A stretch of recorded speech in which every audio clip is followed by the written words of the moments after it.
welcome to Greenfield Public Schools School Committee meeting on Wednesday, February 10th, 2021. This is our regular meeting of the month at 6 p.m. This meeting is being held fully remotely in accordance with the Governor of Massachusetts' March 12, 2020 order, suspending certain provisions of the Open Meeting Law, GLC 30A, Section 20. We'll start with a roll call and a call to order. Secretary Johnson-Musad, would you do a roll call of attendance for the school committee, please? Member Karen? Here. Vice Chair Ekstrom? Here. Member Hollins? Here. Secretary Johnson-Musad, I'm here. Chair Poyetti? Here. Member Wall? Here. And Mayor Wiedegardner. I don't see the mayor. I don't yet see Mayor Wiedegardner on the line. We do have a quorum, correct? Yes, we have a quorum. Thank you. So we'll call to order at 6:01 p.m. Just a reminder to all the people on the line, it is important to mute yourself. I can mute for you, but it does interrupt your meeting, so please keep that and mute. We'll move into, I believe we have two sets of minutes to approve tonight from previous meetings. I would take a motion to approve both sets together. The first is from Wednesday, January 13th, 2021. The second is from, I believe, January 25th. Just trying to find it. Yep, January 25th, 2021. Do I have a motion to approve both sets of minutes? So moved, Johnson-Musad. In a second. Second, Ekstrom. Thank you. Any discussion? I'm hearing none, so let's do a roll call to approve the minutes, please. Member Karen? Yes. Vice Chair Ekstrom? Yes. Member Hollins? Yes. Secretary Johnson-Musad, I'm a yes. Chair Poyetti? Yes. Member Wall? Yes. Motion carries. Mayor Wiedegardner yet? Is that correct? Correct. Thank As far as I you. can see. Yep. Okay, so we will move into the public comment portion of the evening. The way we run this, if you're not familiar, is we will first take folks who are on the WebEx remote meeting platform with us and are able to type into the chat your name that indicates you want to public comment. A good reminder right now is that the chat cannot be used for any other function. We wouldn't allow people to discuss or talk during a meeting in person, and the same goes for a chat during school committee meetings. Other than indicating you want to public comment during this portion of the meeting, you should not use the chat function at all. Do we have anyone, Secretary Johnson-Musad, signed up for public comment? One in the chat just yet. Oh, yes. Mike.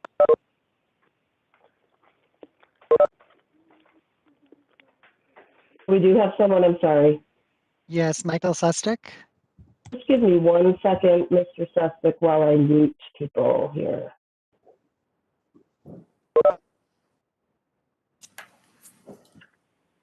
It looks like we're good to go. So you have 3 minutes. Please state your name and the town you live in before you make your statement. Okay, my name is Michael Sustick. I live in Northampton. I'm a teacher at the Four Corners School. I am public commenting tonight.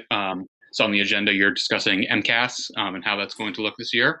So I just want to bring to your attention a resolution that got fully supported by the Greenfield Education Association e-board and membership, which states that we reject the call for two students who will graduate in 2022 that missed their 10th grade MCAS because of the pandemic to not have to make it up. And additionally, to call for a moratorium on all high stakes testing for the year 2021.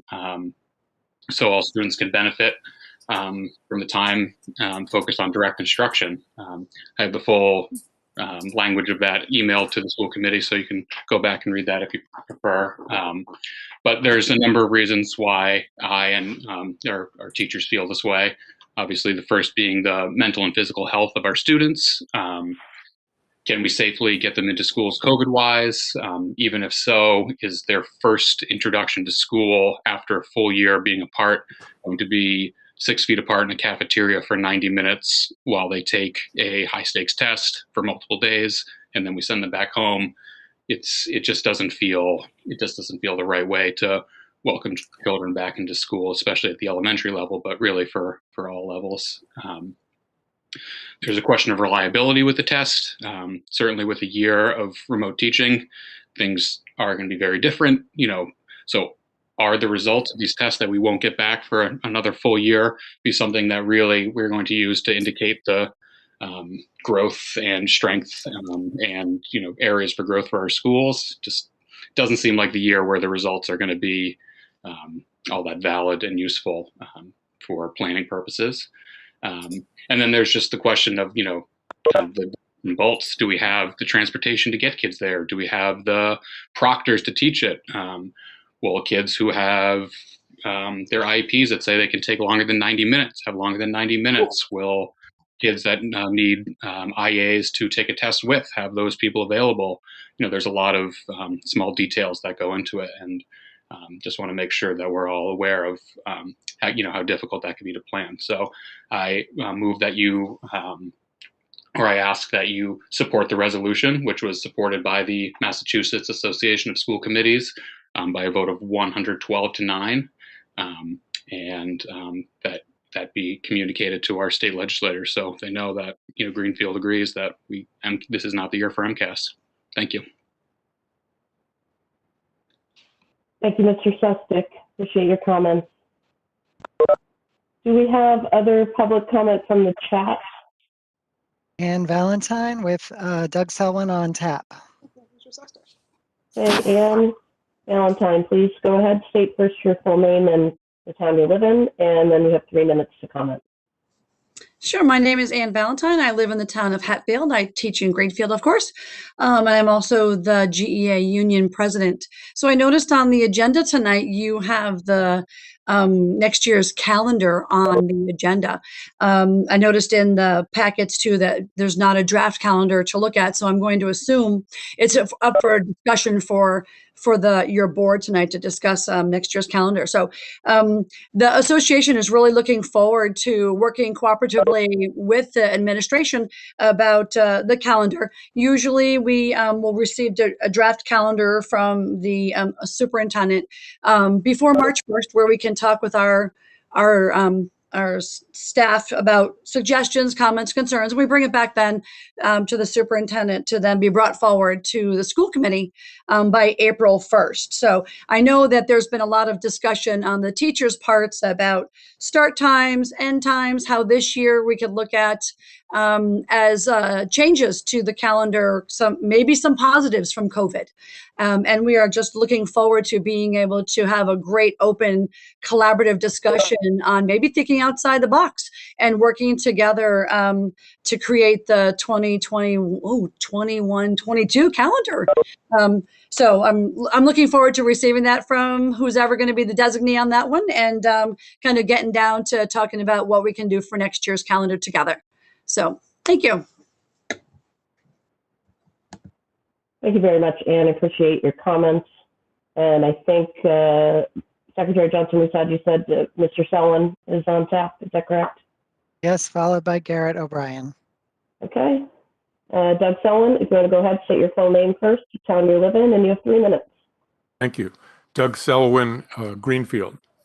I first became deeply concerned about standardized testing in the late 1990s. In previous years, working with mostly white middle-class students, the tests were worthless, an annoyance, but no big deal. But that year in the late 90s was different. My students were mostly second language learners. Only 4 of my 24 students spoke English at home, and many were recent immigrants. The students were a joy to work with, full of energy, creativity, caring, and curiosity. The classroom was alive with their laughter, their joy at being together, and their passion for learning. And then we hit testing. And I watched them struggle through page after page after page after page of context-less, meaningless, worthless test questions, sinking in their chairs and dissolving into tears. After a while, they were simply turning pages, defeated, convinced they were failures after all. I started having conversations about my concerns, and there was a consistency to those conversations. Yes, we know the tests are harmful to many students. Yes, we know they're bad assessment. Yes, we know they do not help us as educators. And no, there's nothing we can do about it. If we refuse to give the test, we will get fired or punished, my colleagues would say. There's nothing we can do. And I should note this was even before No Child Left Behind, which came in 2002, which made the situation much worse. So here we are in 2021, more than 20 years later, and the conversations I have with people have not really changed. Folks agree that the tests are toxic. They're still biased against students of color, against those living in poverty, students with learning challenges, ELL students, and those whose learning strengths are in different areas. There's no evidence that shows they improve teaching and learning. They continue to eat up money and time that could actually serve our students. And no, there isn't anything we can do about it. We'd get in trouble, and maybe the district would be punished, which would hurt the children.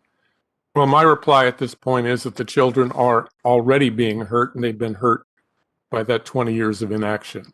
In fact, children have been traumatized, stressed, and wounded by testing for more than the 20 years since my first awareness, and it had been going on long before that. We are not powerless. We are instead choosing to do nothing, hiding behind our fear and reluctance to buck the bureaucrats in Boston and DC. As we continue to wring our hands and do nothing, another year's batch of children are being traumatized and stressed and defeated by those abusive and worthless tests. We are not helpless. We are the adults in the room, and we can act.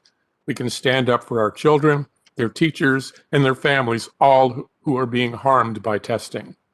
First, I hope our school committee can sign the resolution advocating for suspending the MCAS for this year and It's next. time. We're in the middle of the pandemic, and there's no assessment expert in the country who would find the results test meaningful. And then I hope we can have the courage to decide to choose not to test the children. Thank you very much. Thank you for your comments, Mr. Selwyn. I think Secretary Johnson, you said you told me who was next, and I've forgotten. Is it Garrett O'Brien? Is that right?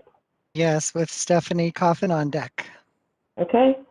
Garrett, if you're on the line, go ahead. You have 3 minutes. State your full name and the town you live in. All right, I'm Garrett O'Brien. I live in Greenfield. I'm an IA at GHS, and I'm membership co-chair of the Greenfield Education Association's executive board. I'm here to assert also that you all adopt the MTA's resolution number 1 regarding MCAS and high stakes testing. The GEA e-board and our general membership support this resolution's call for a moratorium on all high stakes testing in the 2021 school year unanimously. There are myriad reasons to support an MCAS moratorium this school year, but preserving students' precious time on learning may be the most important. With the challenges that students already face while navigating the uncharted COVID learning environment, it is unwise and unnecessary to subject students to the undue stress and the educational time commitment that preparing for the MCAS or other high-stakes tests entails. While the global pandemic marches on and creates new and complex challenges within the educational landscape, it's important that educational stakeholders don't simply go through their routine paces in the name of following educational models that were established in more ordinary, traditional times, which of course we do not presently find ourselves in.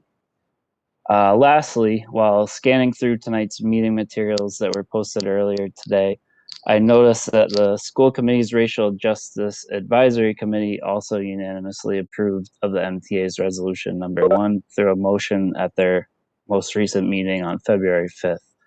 After hearing the unanimous support of GPS educators and knowing that a subcommittee of your own unanimously supports a 2021 MCAS moratorium, I hope that you, the GPS school committee, will vote to adopt the MTA's resolution number 1 for the good of GPS students during these challenging and ever-changing times.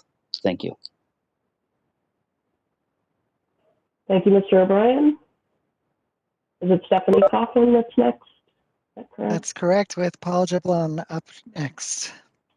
Okay, Stephanie, you have 3 minutes. Please state your full name and your town before you begin. Yep, Stephanie Coffin. I am from Greenfield. I'm a parent of 3 children within the school district. I have a 3rd grader, a 1st grader, and our youngest will be entering kindergarten in the fall. My family is one who has had to make some major life and career decisions in order for this school year to happen within the Greenfield district. We had to make the hard decision to have our 4-year-old forgo a year of preschool, as remote preschool didn't seem to be a financially or academically positive experience, despite other preschools in the community being opened successfully. I, like many other parents, was forced to leave my regular job in order to support my children in their remote learning. I'm grateful that I'm a nurse in the community who has worked throughout the healthcare system and have supportive managers, so I'm able to continue to work, but not without significant financial or emotional sacrifices to my family, as my hours are now nights and weekends. I spent much of this year advocating for my son to be evaluated.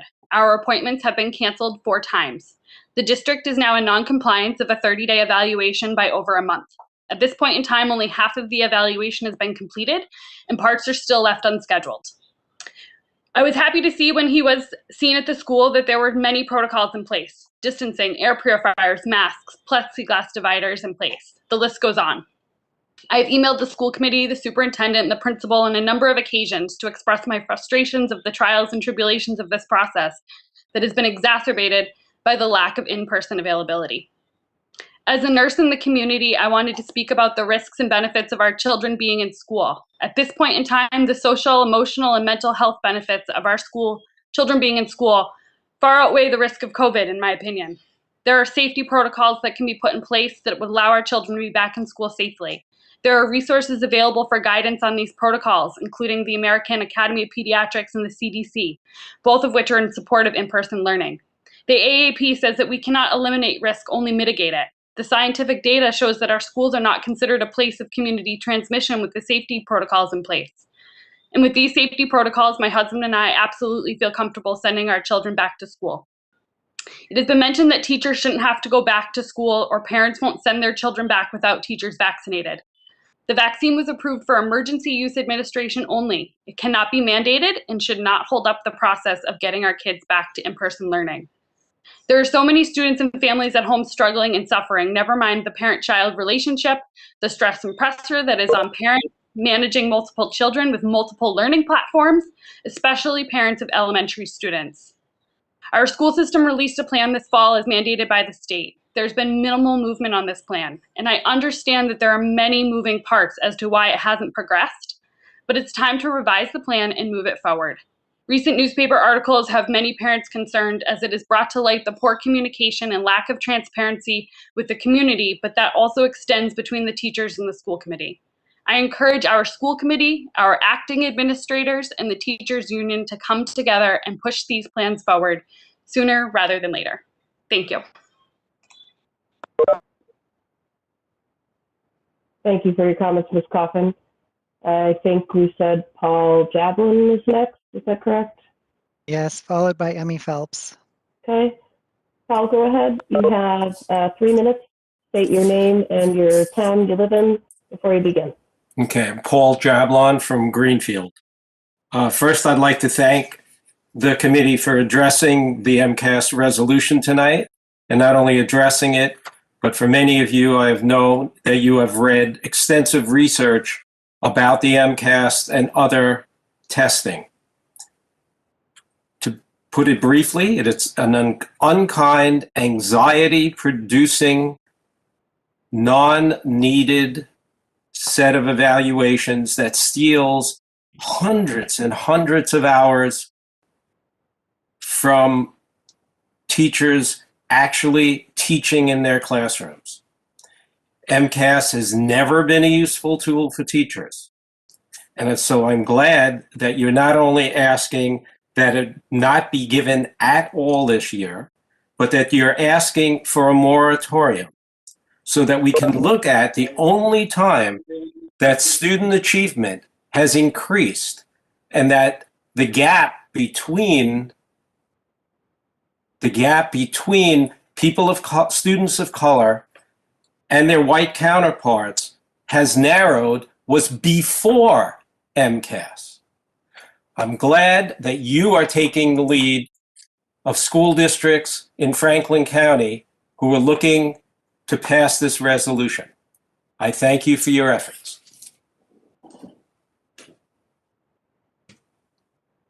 Thank you, Mr. Yablon.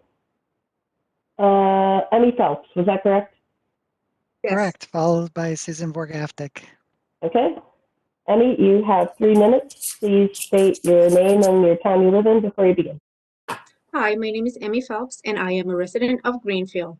I have 2 children currently enrolled in the Greenfield Public School District. I am calling to urge the committee to, in a timely manner, develop a hybrid model plan to get our children safely back to in-person learning this school year. I know that I am not alone when I say that I and my family have had to make huge sacrifices and difficult decisions to ensure our children's safety and support their learning throughout this very challenging year. I had to choose between being a parent and running a business. I did not have the choice to do both. I had to close a childcare business that was essential not only to the financial well-being of my family, but essential to the community as well. It has been widely researched that remote learning negatively impacts the emotional and mental health of children. And as a family, we are experiencing this firsthand. My children, like many others, are experiencing anxiety and emotional strain. In talking with other parents, this is common in many households right now. Not only are children exhibiting anxiety, but depression and behavioral issues as well. These children are children of all ages. Our children are not okay. The emotional toll that this has taken on our children is devastating. If we don't act now, I fear that the damage for some children will be irreversible. This is our future that we are talking about, the future of our community, the future of our country and our world. Our children are crying out for help. The time is now. I ask you that you put your individual ideologies aside and that you focus your energy on getting our children safely back into in-person learning this school year. Many schools in Franklin counties have begun a hybrid model of in-person learning, and many schools across our state have been doing this safely and successfully all along. The CDC states that it's imperative for our children's social and emotional well-being to participate in in-person learning, and the data supports it being done safely. In addition to the CDC, the American Academy of Pediatrics supports in-person learning with safety protocol in place. It is time to move forward. This is why I'm urging you to, in a timely manner, develop a safe in-person learning hybrid model for the remaining of this school year. Thank you. Thank you, Ms. Phelps. Appreciate your comments. Susan Workaftic, please. Thank you. First of all, I'm very pleased that you are taking up the NCAS in this meeting. I'm sorry, state your name and the town you live in before you begin. My name is Susan Worgaftic. I live in Greenfield. I am, as I said, very, very pleased that you're taking up the MCAS at this time. It's an essential issue that we need to do, and I appreciate the work that the committee is doing on it. I have a message that from a teacher who wanted to remain anonymous but asked that these sentiments be presented, so I'm going to read that now. And the question that the teacher was asking was, how do teachers think this MCAS will affect students? And the comment from the teacher is that they believe that the MCAS will crush their esteem, their self-esteem, that we need as teachers every moment of this year to try to help students make up for what they have missed, and at the end of the year, as well as to move them forward in their progress. It took months of work to get teachers and students to a place where remote teaching and learning were productive and comfortable, and that really did hinder progress severely. The test would cause the students stress, and many would shut down. It's too high stakes at a time when the schools could not always be consistent. Currently, students are struggling to connect with school, and giving them a high-stakes test at this time would only make matters worse. My own child is disconnected and finds school difficult this year with remote learning. So the test, the MCAS would only be a negative response from this teacher's perspective. Students have had an incredibly difficult year. They don't need the stresses of MCAS on top of it. Students report experiencing severe depression, anxiety, and stress this year. Testing would do nothing to support, educate, or engage them. It would only push more students away from their education, and it will harm relationships between students and educators. On behalf of this teacher, thank you very much for taking the time.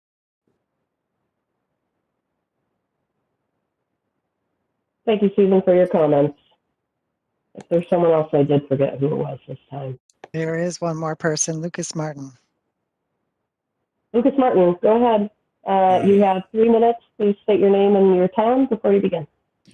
Hi, I'm Lucas Martin. I live in Greenfield. I also teach at the high school.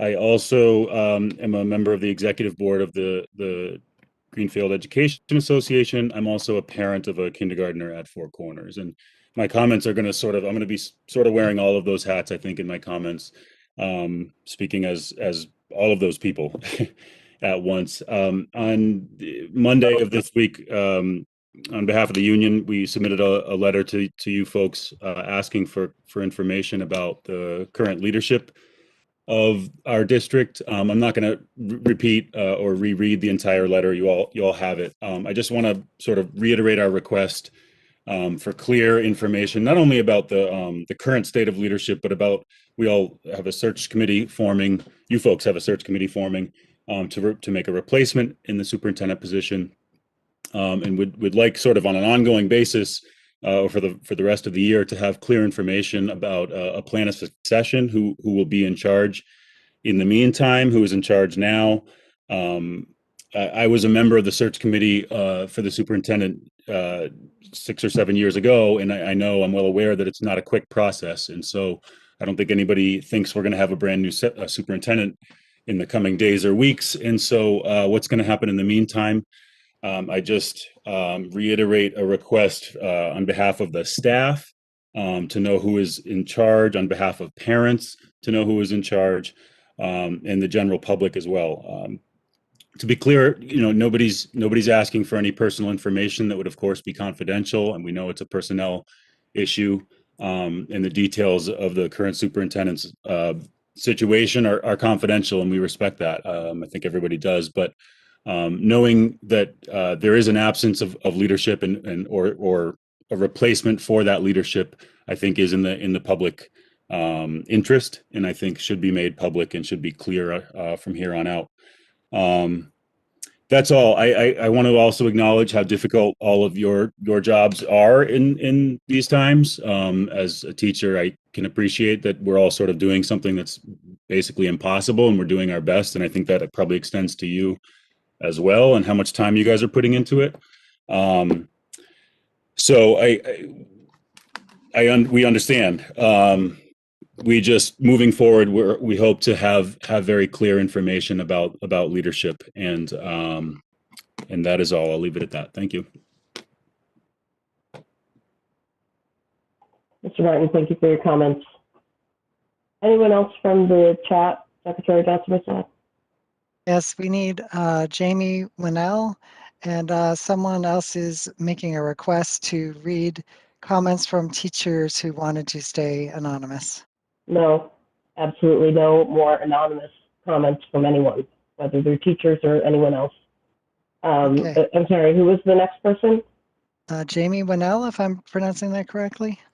Yes. Jamie Winnell, if you're on the line, go ahead. You have 3 minutes. State your full name and your town you live in before you begin. Thank you. My name is Jamie Winnell, and I live in Greenfield, and I am grateful that the school committee is talking about MCAS tonight. I'm also grateful for the GEA for proposing the moratorium, and I would like to give my full-hearted support of the moratorium and looking at this very important issue. I'm working full-time and in person with ELL students with a small group, and it is very difficult to do it safely, and we are doing the best that we can.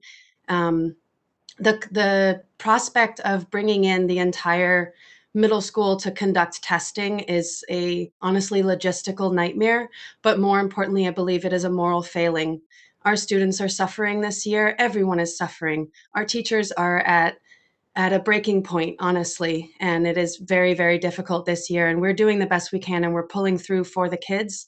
But to conduct these tests for data that would essentially not give us a realistic picture of what these children can do, I don't think serves any of our time and is not a wise use of our funds. So not only would I like to support the moratorium, I suggest using that funding towards mental health services for our students. Thank you. Thank you, Jamie. Appreciate your comments. If you told me the other name, I forgot it. I'm sorry. I didn't. It's L. O'Connell has signed up since Jamie began. Okay. Is it L. O'Connell? The way it shows up on the chat is just L. O'Connell. Are you with us? I am, thank you. Yeah, it's Okay, actually Liz O'Connell, Okay, and I'm state your from full name Greenfield. and, okay, go ahead. You have 3 minutes. Thank you very much. I am a resident of Greenfield, obviously, and I have a child at Four Corners, and I wanted to let you know that I too am concerned as to why we haven't heard of a concrete hybrid model for our return to school. Many of the school districts in the nearby areas seem to be able to find ways to get back to some in-person learning. I'm wondering why we're not following what they have done, especially now since the CDC is urging schools to return in person. My next item I would like to just discuss is I'm wondering if someone could give us an outline of where all of the COVID money that came in initially was applied to and how much is remaining and what the plans are for that. And lastly, I would also like to mention that I too am concerned as a citizen in regards to the lack of communication about our situation with the superintendent being on leave of absence. I understand fully that we don't need to know details in regards to that, but I'm unclear as to why we weren't informed. And I'm unclear as to who's handling the leadership in her absence. So I was hoping we could get some clarification on that as well. And thank you for your time.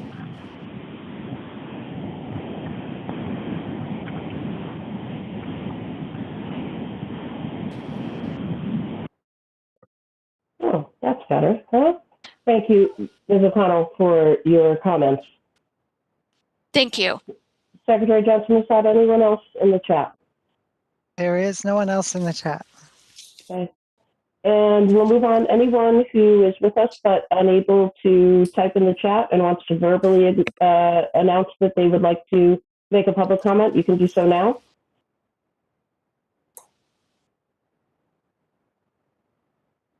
Going once. Going twice. I'm not hearing anyone, so we will move on. And just quickly muting people. Okay, so it looks like we can move on from public comment. Thank you all for your comments. I also want to acknowledge we are receiving, as always, the emails from the community every day, and acknowledging those and reading those. We appreciate all comment, regardless of if they come during a meeting or other times through email or through other contact to us. Your feedback on what we're doing is important, and we appreciate it. So we'll move at this point into committee reports. I'm actually going to forego my report at this time. I know we have a number of subcommittee reports, and we do have a full agenda tonight. So I would like to start hearing from, actually, let's start with, the superintendent is not with us tonight, and I will actually turn it over at this point to high school principal Karen Patnode, who has some students with us and has also an award presentation. We like to have good news at the school committee meeting, and certainly Danny and Shane have been the highlight for several of our meetings recently. So I'm looking forward to hearing their report and then the award presentation following that. You guys can go ahead and unmute and take it away. I'm Danny Linois. I'm a senior at GHS. Let's see, where's Shane? Hi, I'm Shane Toomey. I'm in 8th grade. There we go. And so first off, I'm just going to give you some reports on basically what's happening at our school right now for students. First, I have a student council updates. The polar plunge is an activity hosted by the Special Olympics in order to raise money for the organization. All students and staff are invited to participate. Fundraising is optional and registration is now open to everyone. However, the plunge is at the end of March. You can plunge however you would like ice bucket challenge, eating a bunch of ice cream, plunging in a hot tub. And student council also attended a virtual roundtable with the rest of WMSC, where they discussed building community virtually, fundraising, mental health and self-care, working with administration, what it means to be a leader, and how to recruit and keep membership. Each person was in 3 15-minute roundtable discussions, and we are partnering with the Washington Street Preschool in Greenfield in order to send Valentine's Day cards to the students there. This project was presented to the council by one of our members, whose mother is a teacher at the school. The hope of this project is to build a community with young children. Other community groups, were also asked to participate in the project. Earlier today, Key Club volunteered at the Stone Soup Cafe to bake cookies for the homeless. The group is also writing letters to the elderly, as well as attempting to connect students together through social media. And then at GHS TV, a new semester started, so there's a new crew. Once a new episode is created, we'll be sure to share that. GHS athletes are excited that there's still been some sort of sports season for winter sports. The girls' basketball team has been on fire and is currently 3-0. Boys' basketball has lost a few close games and stands at 1-2. And hockey, even though they lost last year, seems to have not missed a single beat and is currently 2-0. People ball over hard work on the court and on the ice. Have virtual best buddies, and the group has been meeting with the students in the Rise and Life Skill programs. Personally, I'm in the group and it's a lot of fun because we do morning circles and we just try to incorporate people with disabilities more into the school community. And it is open to all staff and students, and you even receive a fashionable long sleeve t-shirt. And if you want to participate, just contact Ms. Mass for more information. French Club is hosting their annual Candygrams this year virtually. You can send your friends or sweetheart a nice message by filling out the Google form posted in the Google Classroom. They were due yesterday, so they will be delivered on time. And while the candy might be missing this year, it most certainly is not. Thank you.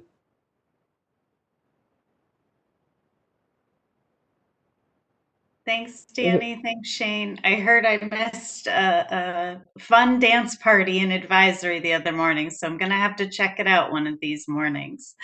I just want to end this part of the presentation, though, with honoring one of our seniors, Alara O'Brien, who I believe is on the call. I gave her a heads up that she would be recognized tonight, and I thought I saw her face earlier. Alara is Greenfield High School's recipient of the Superintendent's Award for Franklin County for Greenfield. She is currently ranked first in the senior class. She has a cumulative grade point average of a 4.46. She has taken every rigorous, challenging course our high school has to offer. She's won the University of Rochester's Xerox Award for Innovation in Information Technology. She's a National Merit Scholarship Commended student. She's a College Board National Rural and Small Town Recognition Program winner. She's a member of our National Honor Society. She's been the president of the French Club since 10th grade. She's a member of the Audio Visual Club. She volunteers her time by speaking French with an elderly woman in a local nursing home. She also is an expert marksman. She spent hours competing and practicing in pistol shooting competitions. She lives with her father and her grandmother, and she is headed to Yale. Congratulations, Alara. Well deserved, and so excited for you. So thank you for giving me a few minutes to honor and recognize her. Congratulations. Thank you, Principal Patnode and Danny and Shane.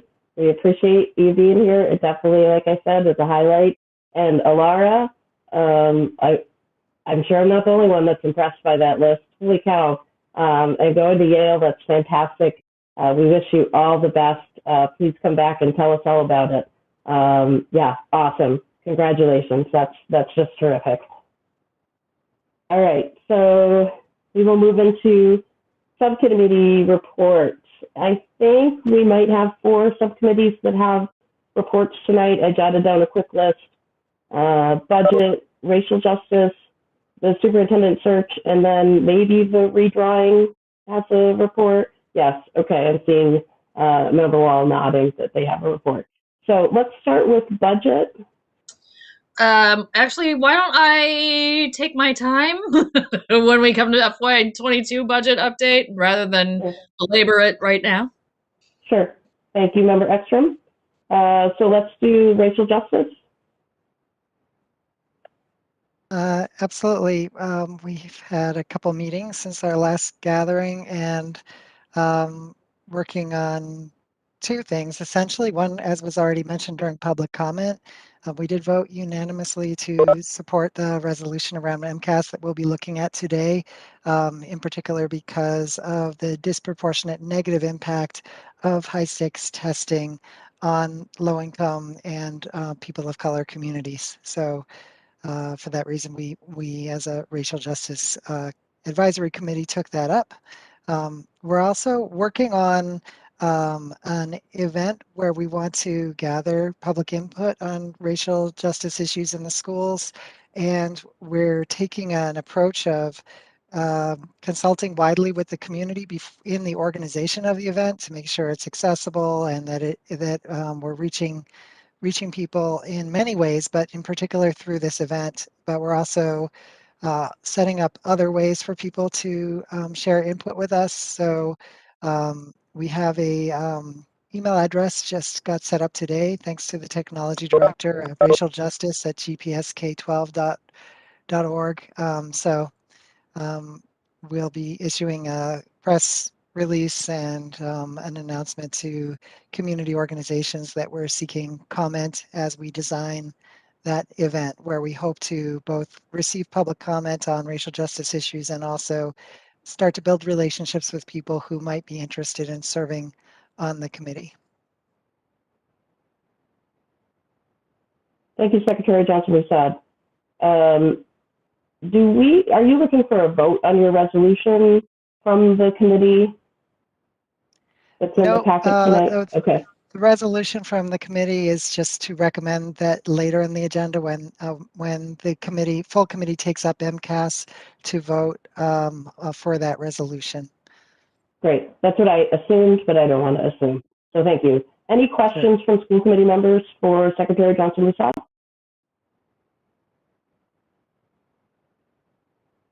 Not hearing any. Thank you for the report. And for people following along at home who have the materials, they are accessible also on our website, the gpsk12.org website under the school committee. You can find tonight's agenda and supporting materials, and all of the information, including the entire resolution on MCAS, is in the packet for tonight, so you can see it there. I next have, oh, Jim, that's perfect, and I didn't even plan to have you just do both of yours. So why don't you do superintendent search first and then the redrawing? I am collecting letters of interest for those of you who would like to join us on our superintendent search committee. You can email me at jeawal1@gpsk12. And I will be taking those letters to the school committee, and we will choose the members that will be on the search committee. And tomorrow we're having a meeting of the committee to discuss redrawing the districts for the schools. And so at 9 o'clock, if you'd like to join that meeting, we will be meeting then. Thank you.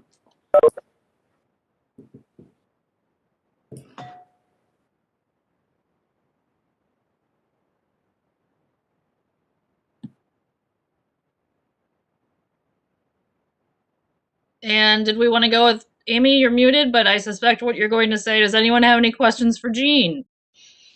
I already said it. I didn't. Wait, let me hold up my mug. You're on mute. That's what I'm saying. Sorry. Yes, any questions for Member Wall? Thank you. Okay, hearing none, we will proceed with the agenda. Were there any other subcommittee reports? Don't rely on me to have a comprehensive list of anything.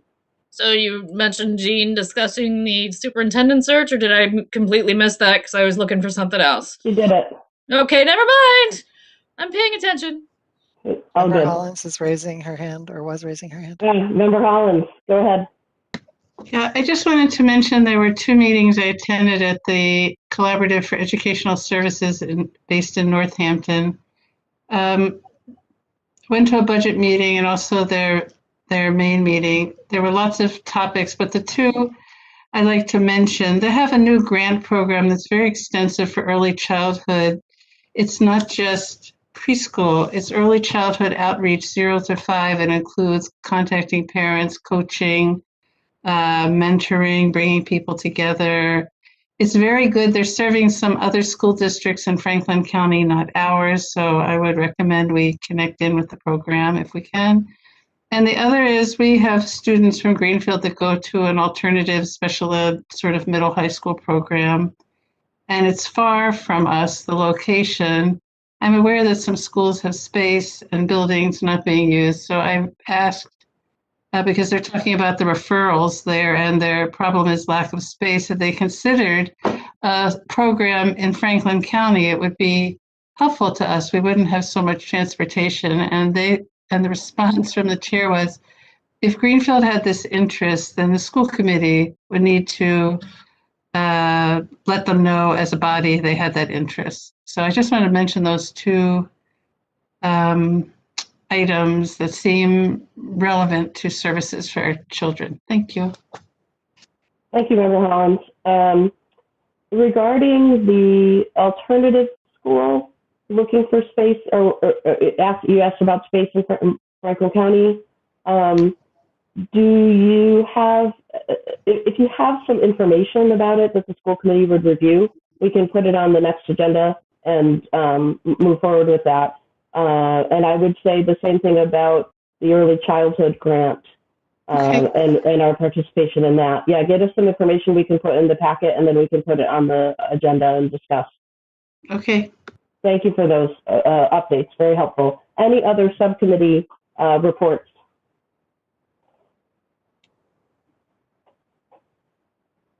Okay, I'm not hearing any.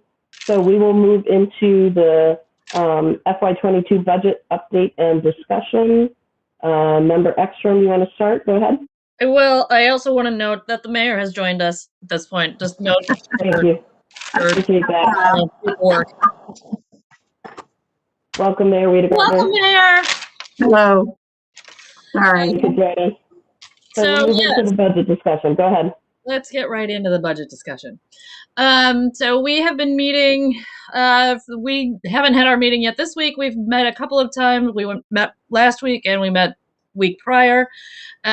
We, as we've said before, FY22 is something of a moving target, and so we're gathering information and also talking about is there the way that things are organized, is that the way we'd like to see them? For example, and I'm bringing this because we did a vote amongst ourselves to bring forward to the school committee a discussion about formalizing a curriculum office. And Susan Hollins, this, I'm sure that you will join in, and I'm willing to let you join in on this, I think.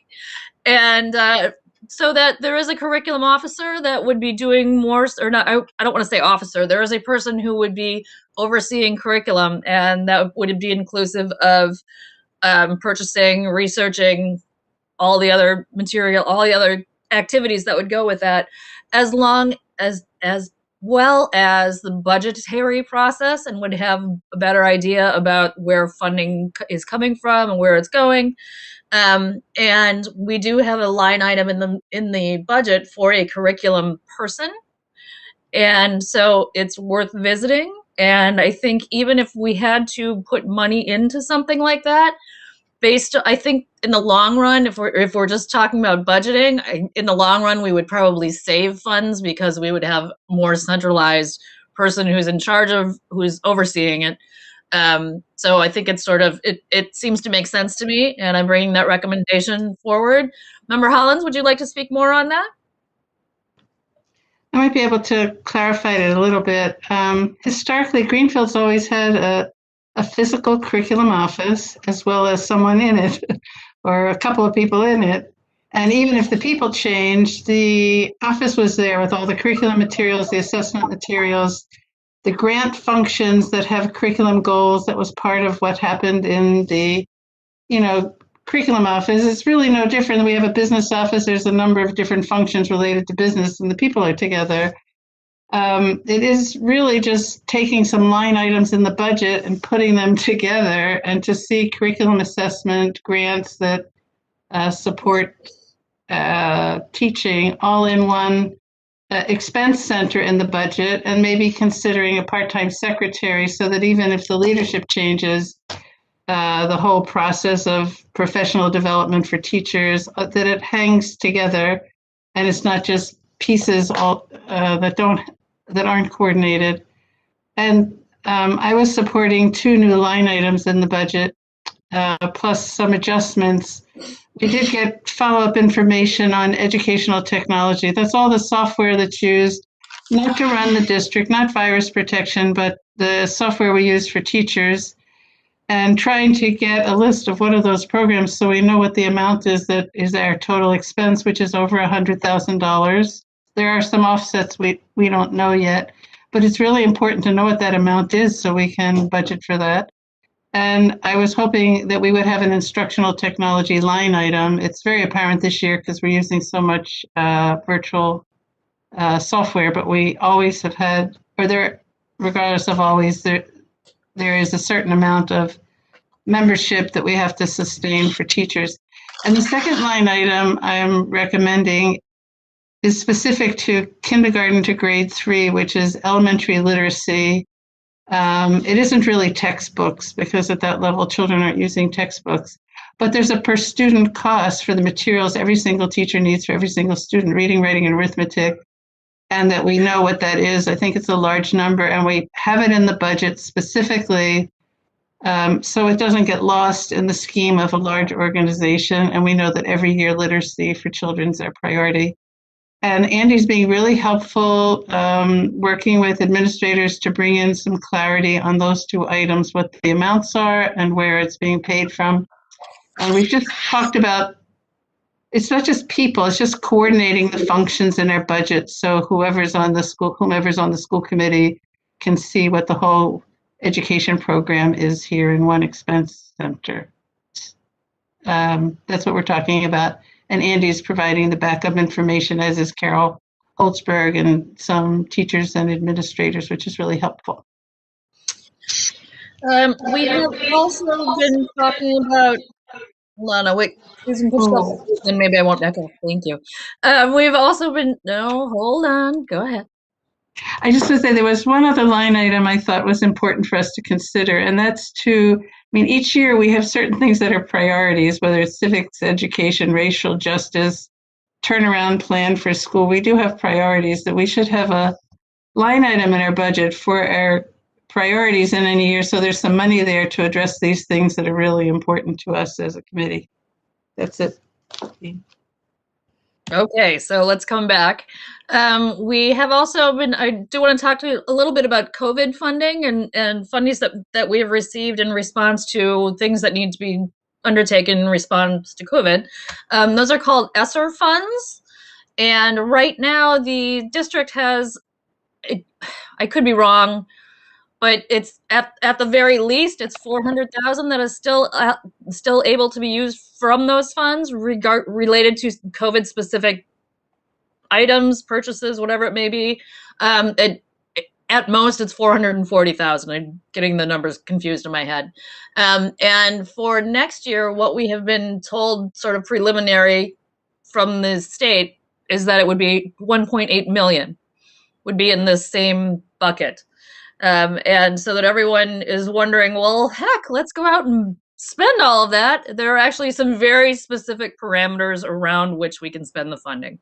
For example, if we wanted to buy a bunch of HEPA filters for our rooms, if we wanted to, were there extra computers that needed to be purchased specifically? Is there additional PPE that needs to be purchased? Things like that. And we do have extra funding that we are able to access. And so the flip side of that being, why couldn't we use that funding for transportation? And the answer being, if thinking about it, my own way of viewing transportation, or as it is determined with us, with the school committee and things like that, some of that is not accessible for that. There are very specific things that money can be used for. And I'm hoping perhaps that I've discussed that to death. We're also looking at FY22, and again, this is a moving target. We have asked, and Andy has asked the principals to work on their individual budgets, which will be coming to us, and we will be reviewing and seeing where we are at the sort of end point.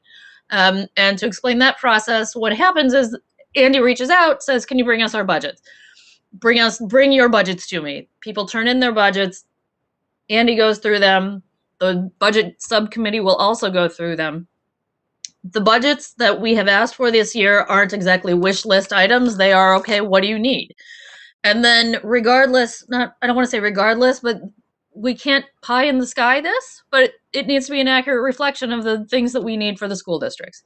And so that is what it will be. And I have no doubts that there will be things that I don't want to say cut, but certainly wouldn't be included this year. What they are, I don't know, because we haven't looked at the budgets, but I expect that will happen. Those meetings should be coming shortly, and budget has a fun-filled meeting tomorrow at 10:30 if everyone's excited. What else can I share with everyone? That was a great update. Thank you. I do have a question about the timeline for the FY22 budget. We have a target date for publishing that coming up. Is that correct? Do you have that date? And I know the mayor probably has that date memorized. Mayor absolutely has it, and I'm going to let her share that. I have it too. I'm just oh, good, Andy. That's so too as well. But I'm just trying to find it out. I was looking through all the windows, like I don't see Andy. He's incognito. It's a race between the mayor and me. Go ahead, and if the mayor has it, go. I want to say that it's maybe. Could it be the end of next week? Could it be the 19th? Yes, it could be. It's very soon. Yes, it is. I think it. I believe it's February 18th. 18th?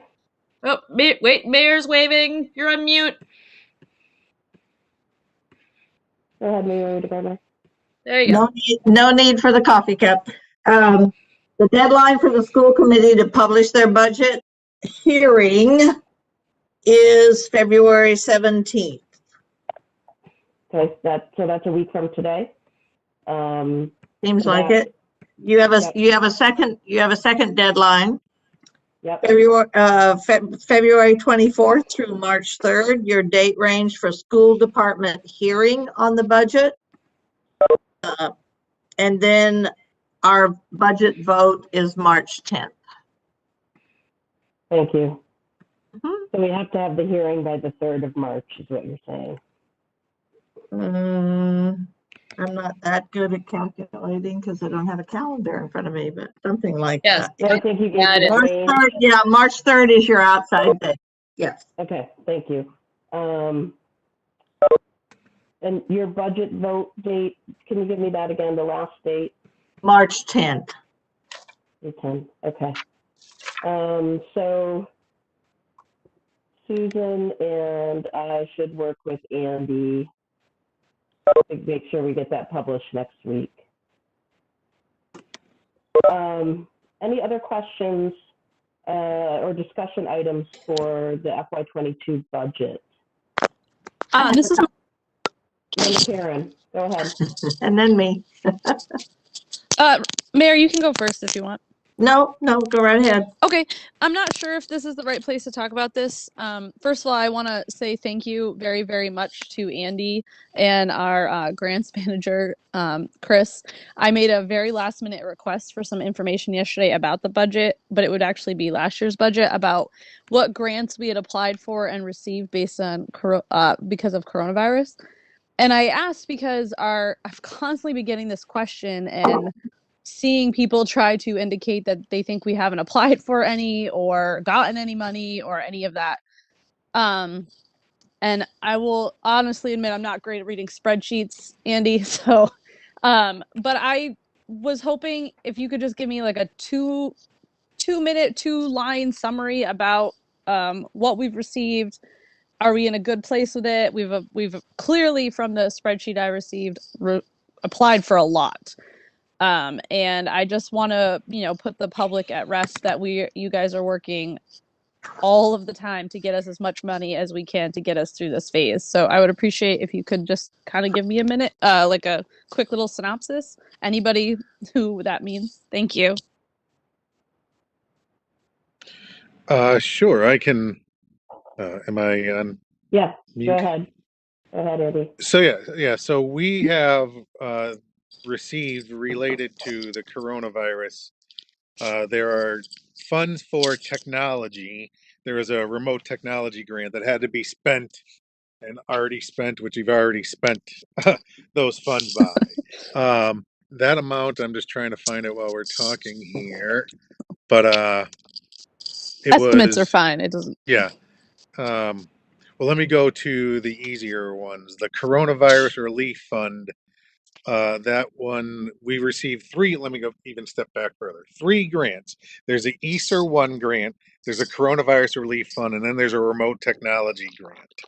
Those are what it is that the districts across the state have received. Some didn't receive the Remote Technology, but we did.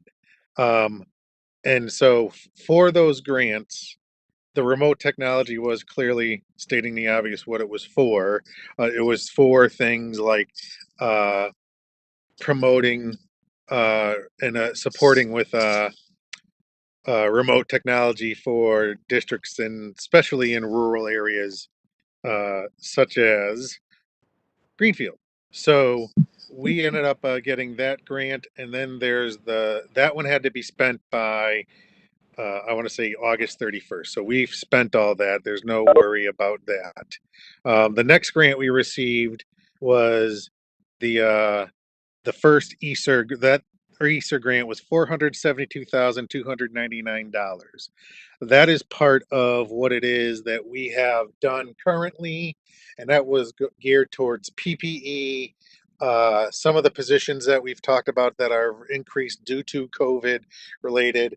The district and then in their reentry team had developed a plan, so the ESER funds were used for that planning. We will be accessing all of it, but the good news about that is, as we like to say, the best laid plans, but plans change. So we are allowed to carry those funds over, and those are due to be spent by December FY22. The third round are ESER funds. The second round, ESER 2, and that's the $1.8 million that just came out from the December federal actions that took place with the new administration.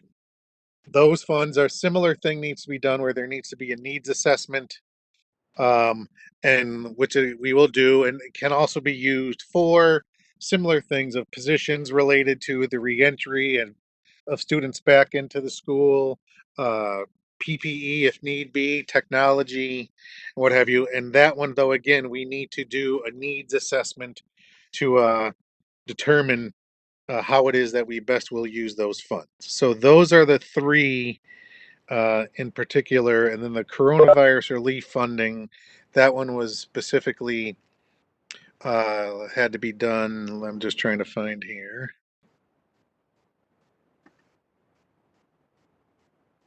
Oh, here we go. My apologies. Just so many. I too have so many spreadsheets. Here we go. That funding for Greenfield was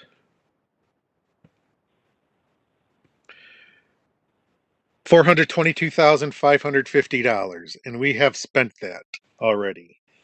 In addition to all these direct school funding sources, I would be remiss if I didn't, I'll say, acknowledge and state that the city also received CARES funding. And in working with the city finance department, Miss Gilman and her staff, there were funds that, because of the restrictions that were put on what the city could use them for, the city did help support the schools for the end of FY21 and into FY22 with some of their CARES Act funding.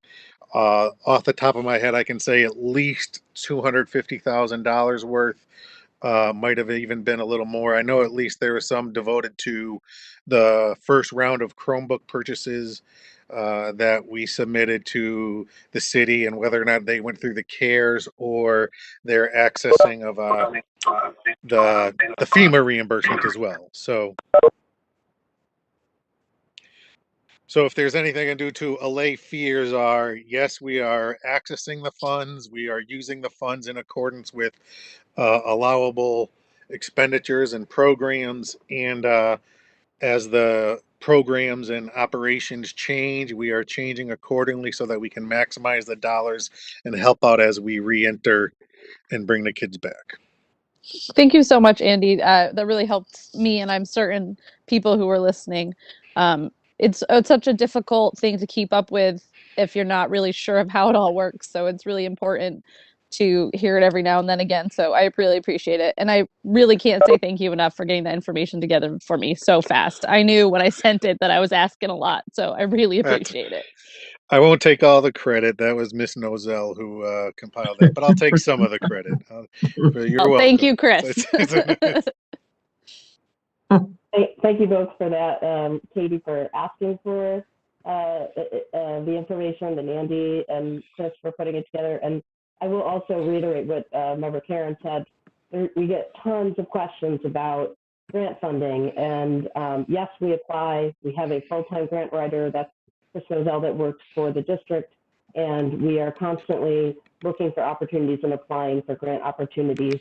And it's important for people to recognize that grants are limited to very specific purchases, so they don't add to necessarily the bottom line for the district, but they are an opportunity to expand programming, to supplement programming, supplement purchases due to various needs like a pandemic.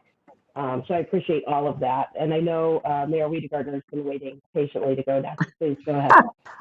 Well, I do have several questions with regard to this report. I'll start with what Andy just said. I wonder, Andy, if you can tell us how, I think it may have been one of the numbers that was thrown around this evening, but I'm not sure. How much of the ESSER 1 funds have been spent to date? And if you have it and can locate it, what's left? And yeah. I guess relative to ESSER, have we, I was given to understand that the ESSER 2 grant applications would be open by last Friday. Now, they did say in typical fashion, on or around. So maybe that hasn't happened, but I assume there's a plan to apply for that 1.8 million. It does require documentation on how we're going to spend it. So. Correct. And yes, the ESSER 2 grant application, we have received notification. The application is available. So again, once the needs assessments are completed, we will be doing those applications and applying for it. Yeah. So regarding what's available in ESSER 1, the first round of ESSER, we currently have available $432,446. Oh, okay. Okay. And then, Good. as I said, the coronavirus relief fund, that is fully expended as is, or let me say fully committed. The coronavirus relief funding was originally supposed to be spent in completion and committed by December 31st of 2020, but they've extended that. So we have right now uncommitted $44,974 of that grant.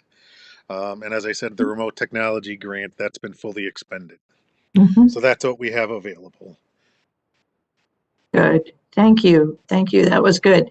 A different question, not related to grants for that, but it's good to see that's going to be available for us as we go forward, and hopefully as we go forward with a reopening plan.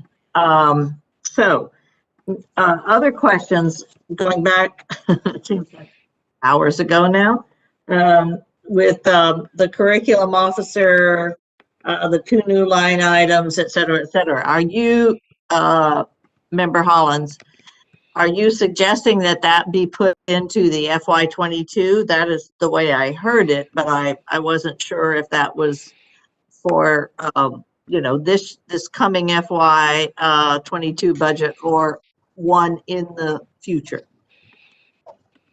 We had a long talk about this at the budget committee meeting, and I was able to persuade my colleagues that it was really a great time right now to organize our budget for 2022 with a focus on curriculum and instruction, so all the money is in one place that anyone can understand what we have to spend for instruction and professional development.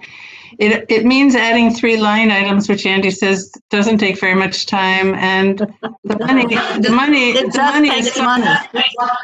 Well, but we have money in the budget. It's just it's not always clear where it is, and I think this would help clarify, make sure we do have money for essentials for instruction. So yes, unless someone objects, I'm hoping we can organize for 22 that way. Can I make a comment on that? Please go ahead. Yeah, I don't have any other questions, so fine.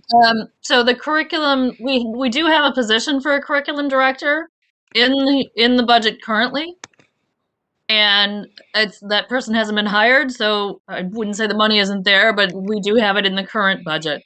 And so essentially this would be carrying it over to the next budget, but actually filling the position. Good. And we have, and in speaking with administrative assistants or about administrative assistants, we do have openings, and those are in the current budget, and they just are not filled. So we aren't creating any positions by doing this. We're just actually fulfilling the ones that we have there already. If I could continue, that number that you put out, the $100,000 for the curriculum office, is that in total? That is a curriculum director and some version of an admin assistant to help. A number, if I could answer, we already have a full budget with curriculum lines, so this is just putting them all in one place. Okay. But the one thing that would be different is clarifying what we need for instructional software. I mean, we're spending for it now, but who knows what it's for and where it is, and if you don't know, it's pretty easy to leave it out. So to just make it more articulate in the budget, really. Yeah. And if I could. I do see, Mayor Wiedegartner, did you have more comments? The only thing I was going to say, apropos of Andy's comment about CARES funding, it was significantly more than $200,000. But I don't, no doubt. I just didn't want to overshoot, so I figured I'd underpromise. The money that the city provided through the CARES Act funding to the schools. Yes. Thank you. Sure. I do see a hand from, Secretary Johnson Musad. Go ahead. Just, you had asked me to help keep this conversation on track, and I had to be honest, I don't know if it's on track or not. Thank you. I feel like it's on track in terms of getting questions answered about the budget. I'm feeling okay with where it is right this second. It looks like Member Hollins has at least another question, and then we'll see if we can move on or if we need to make a motion, but thank you for that. Member Hollins, go ahead. In relation to all the discussion about the new grant money coming in for the schools and the need for a needs assessment and how that integrates with planning next year's budget, I understand a couple surrounding districts have done a survey of their high school, so we could consider something like a survey of middle high school students, whether they're struggling, need help, feel depressed. And I believe this money can be used, I'm not an authority on this, but I believe it can be used for counseling, for tutoring. So it may not need to take, we have a lot of teachers listening, it may not need to take a really long time to do a very simple survey of our students to collect some data on the needs that everybody's talking about and use the money that way. That's my comment. Thank you, Member Hollins. Any other comments, questions regarding FY22 budget from the school committee members? And Andy, Member Ekstrom, go ahead. I do want to, however, the mayor has asked that everyone put forward a flat budget. Level funded. Level funded, sorry, it's a visual in my head, which means essentially it would be the same as last year's, but adjusted for increases of contractual arrangement, and that would be all. So that everyone knows sort of where we're starting and what has been requested by the mayor. May I clarify that? That's to me is level service. Level funded would be the 16,71080. You're right. I mean, you're correct. I said level funded, but there are increases, obviously, because of contractual. Right, and so the difference between the two, so people know, is that level funded is the exact same amount of money as the year before. Level services accommodating for any increases in costs on the same items. No change in features of the budget, but same, right. Yeah. Yes. Okay. That is correct. Andy, you were going to add something else, Andy? Go ahead. No, that was it. Okay. And for everyone, and to quell everyone's concern, why don't these people know this term? It actually they get interchanged quite a bit in conversations. Right. Anything else about budget? Okay, so I think we're in a good place on that, and we can move on to the next item in the agenda. I appreciate all the work and questions on that. And MCAS discussion is the next item. I know, Glenn, you have the resolution. I did want to, and I put in the packet a couple of items that people are going to need to be patient with me. So related to the MCAS, what I did to get ready for this meeting was I contacted Brian Rossman, who is in Senator Joe Comerford's office. He's the legislative director there. And I know that Senator Comerford, who's our senator for Greenfield, has been very active in the leadership fight around MCAS and what's appropriate for students. And I did put a couple of things in the packet. The first thing is the most recent communication from the commissioner of DESE, Jeff Riley, which is dated January 5th, so it's about a month old, related to MCAS and other testing. And that's in the packet just for folks to reference and see how the state department that manages school districts is considering MCAS and their opinion on it. And then also in there is a bill that has been put forward by Senator Comerford in the current legislative session in Boston. Let me get to the right spot here so I can explain this. It is Bill SD 409. I put the whole thing in the packet because it isn't long. It's an act expanding opportunities to demonstrate academic achievement. Basically is asking the state to take some very specific steps to move away from standardized testing as the only measure of a student's achievement.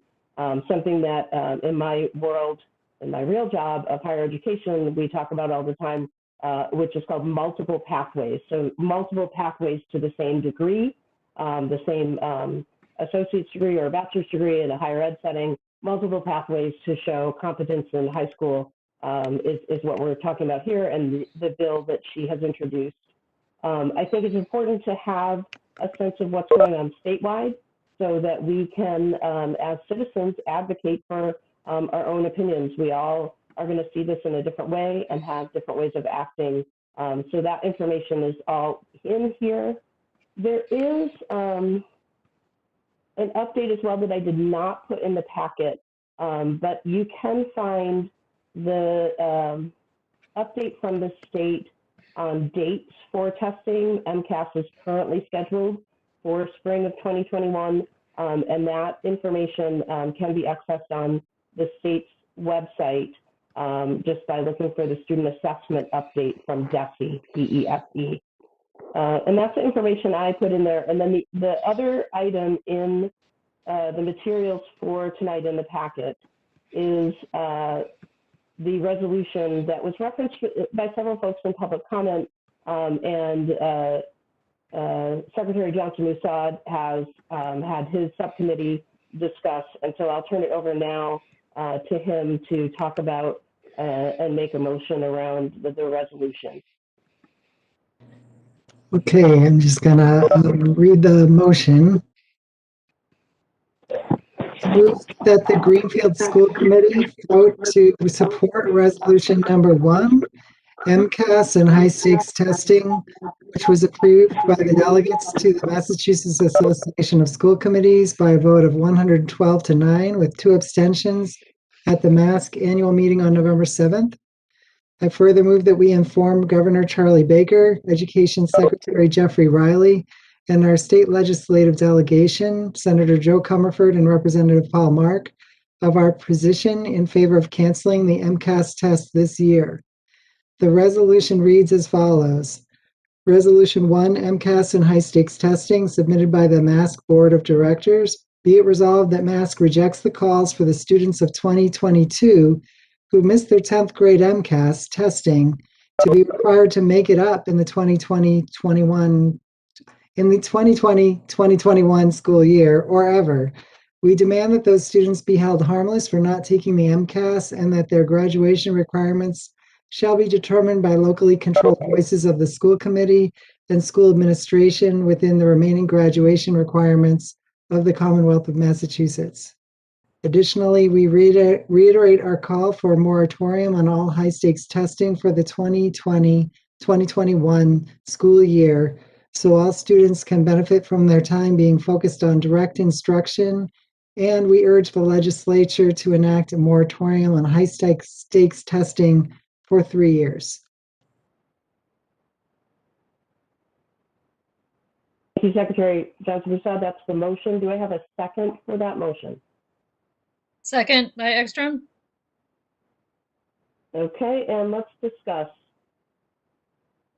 Just for anyone who doesn't know what MASC stands for, it's Massachusetts Association of School Committees.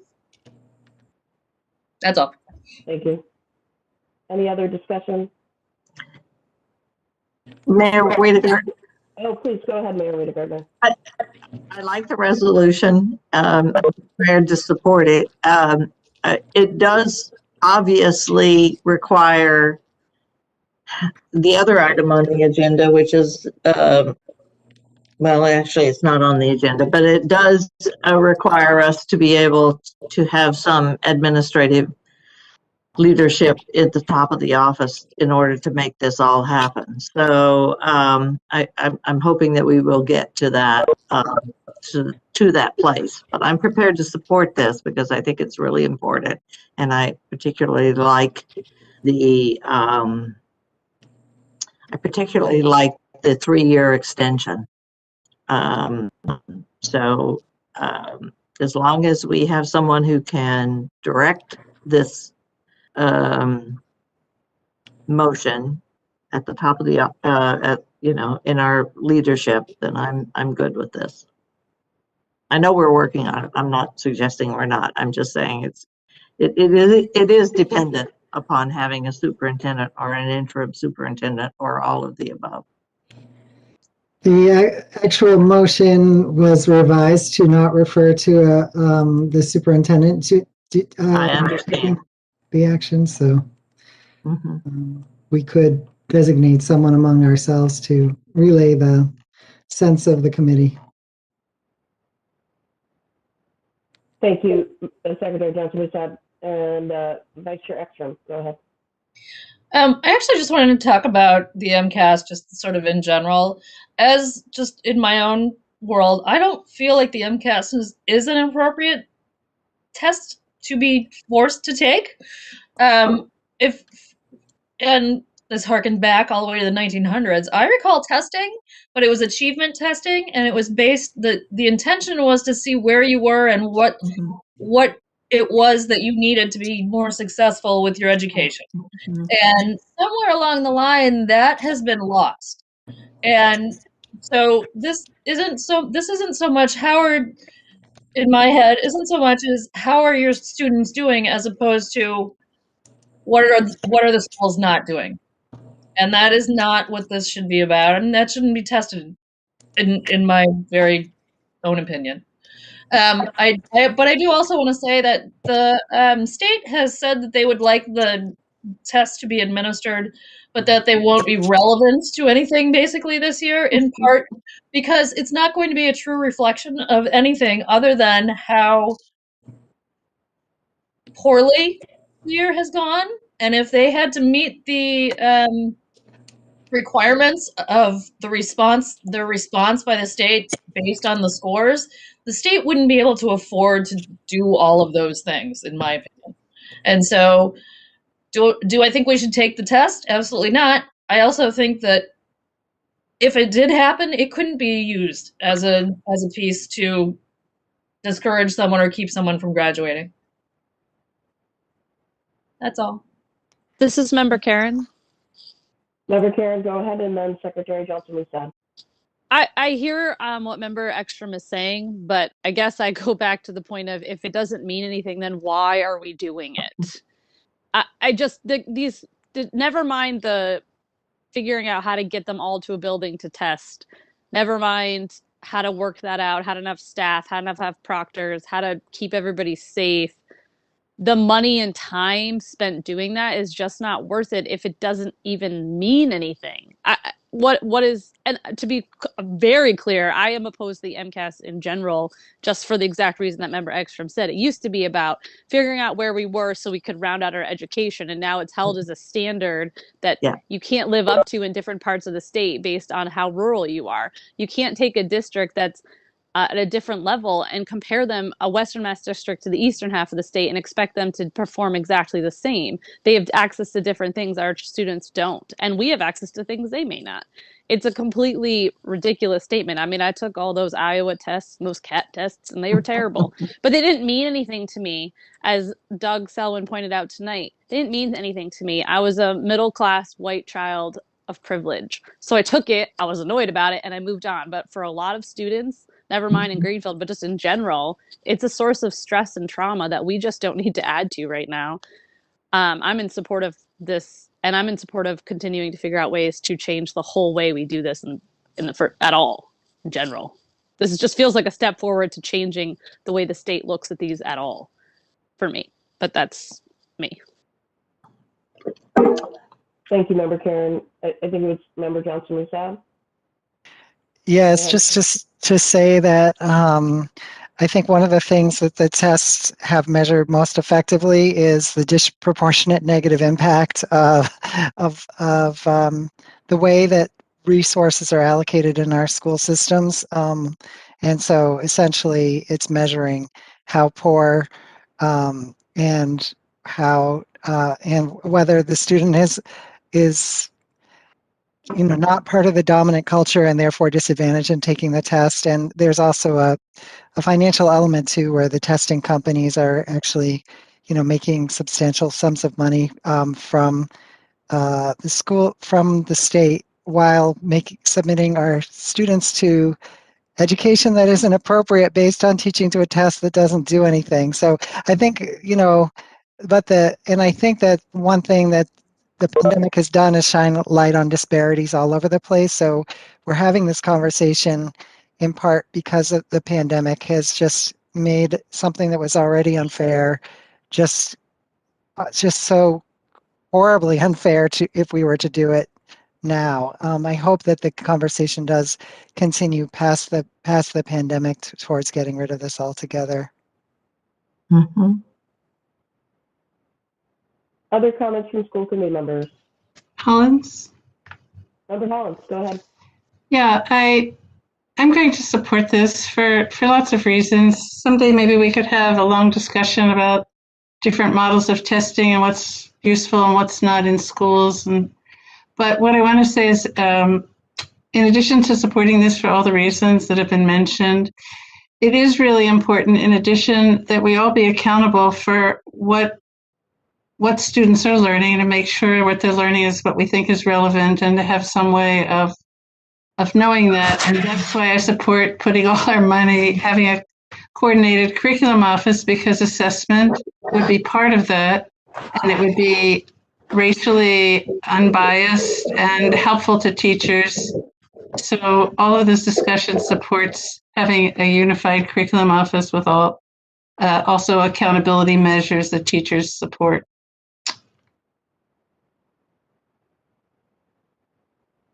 Thank you, Member Hollins.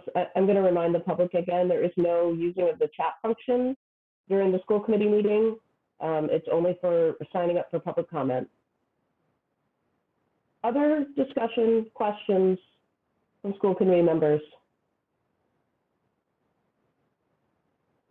I'm not hearing any. I think we move to a vote on the resolution. Secretary Johnson-Musad?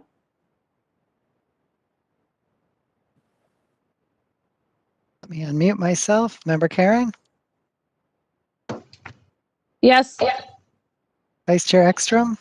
Yes. Member Hollins? Yes. Secretary Johnson-Musad, I'm a yes. Chair Proietti? Yes. Member Wall? Yes. Mayor Wiedegardner? Didn't hear it. Yes. Okay. The motion Okay. carries unanimously.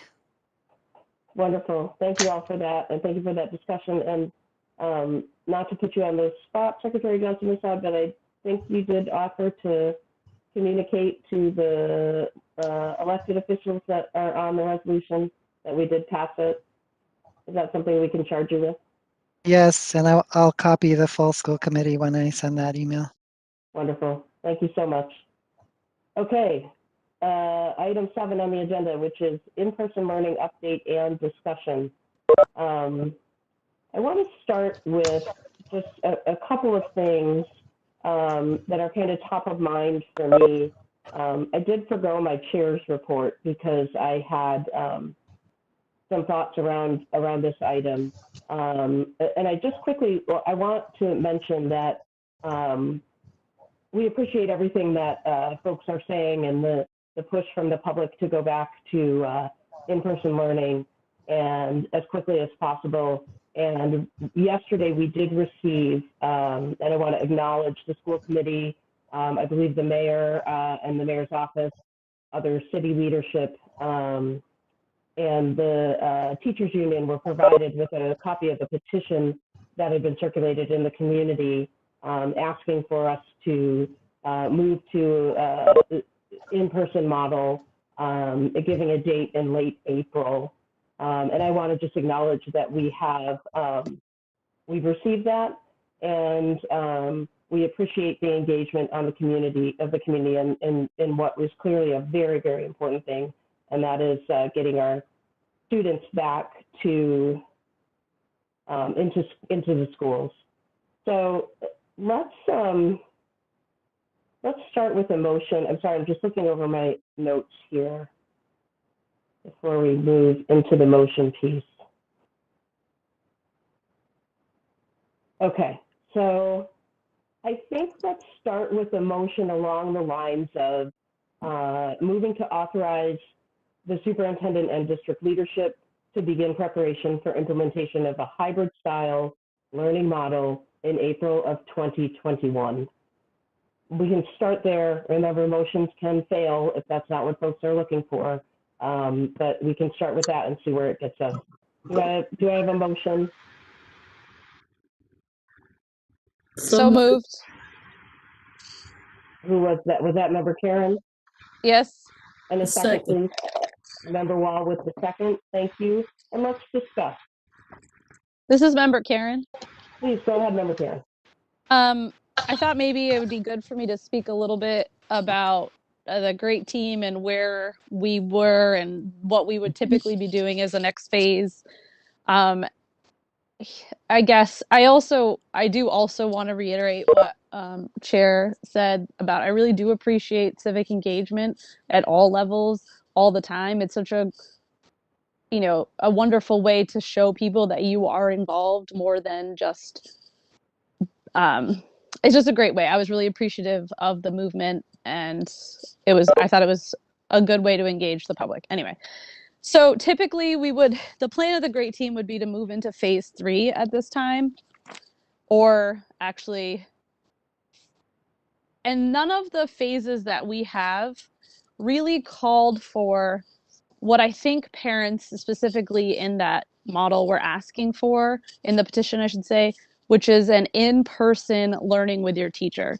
So to back all that up, phase 3 was to include Elements, which is a program prioritizing students in grades pre-K through 4 for in-person services delivered in a socially distant outdoor setting.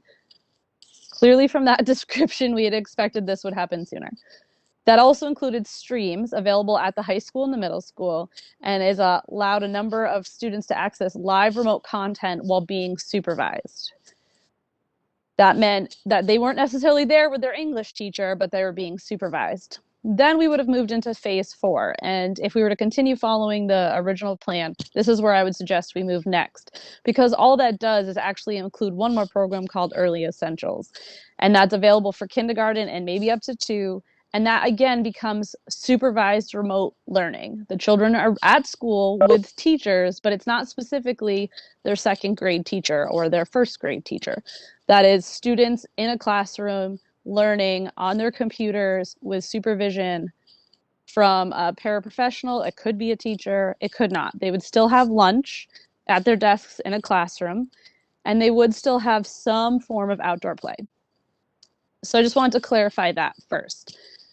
The thing that people I think want in this petition is that they're looking for more of a true hybrid. And I think that there is some confusion about what it means when people say, and I don't like the word confusion, but I'm going to go with it. When they say, oh, well, such and such a school is back in person, or such and such a school is back in person.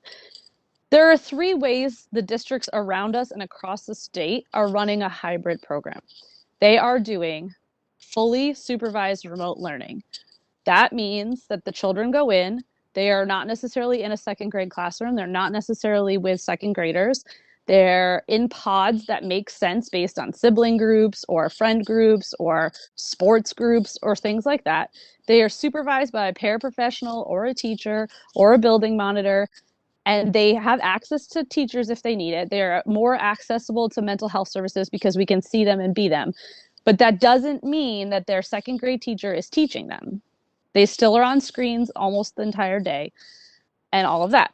That's a full supervised remote plan. Then there's a hybrid plan where a teacher teaches them live on their school day, but only the children in the building. And the children who are not in the building are at home doing work with no live instruction. So it's assignments that have been passed out, they log into their Seesaw or their Google Classroom and they're there. That kind of puts parents back on even a more way than they are now, because there's no live check-in with the teacher that day to say, yep, this is your reading group, yep, you're on task, yep.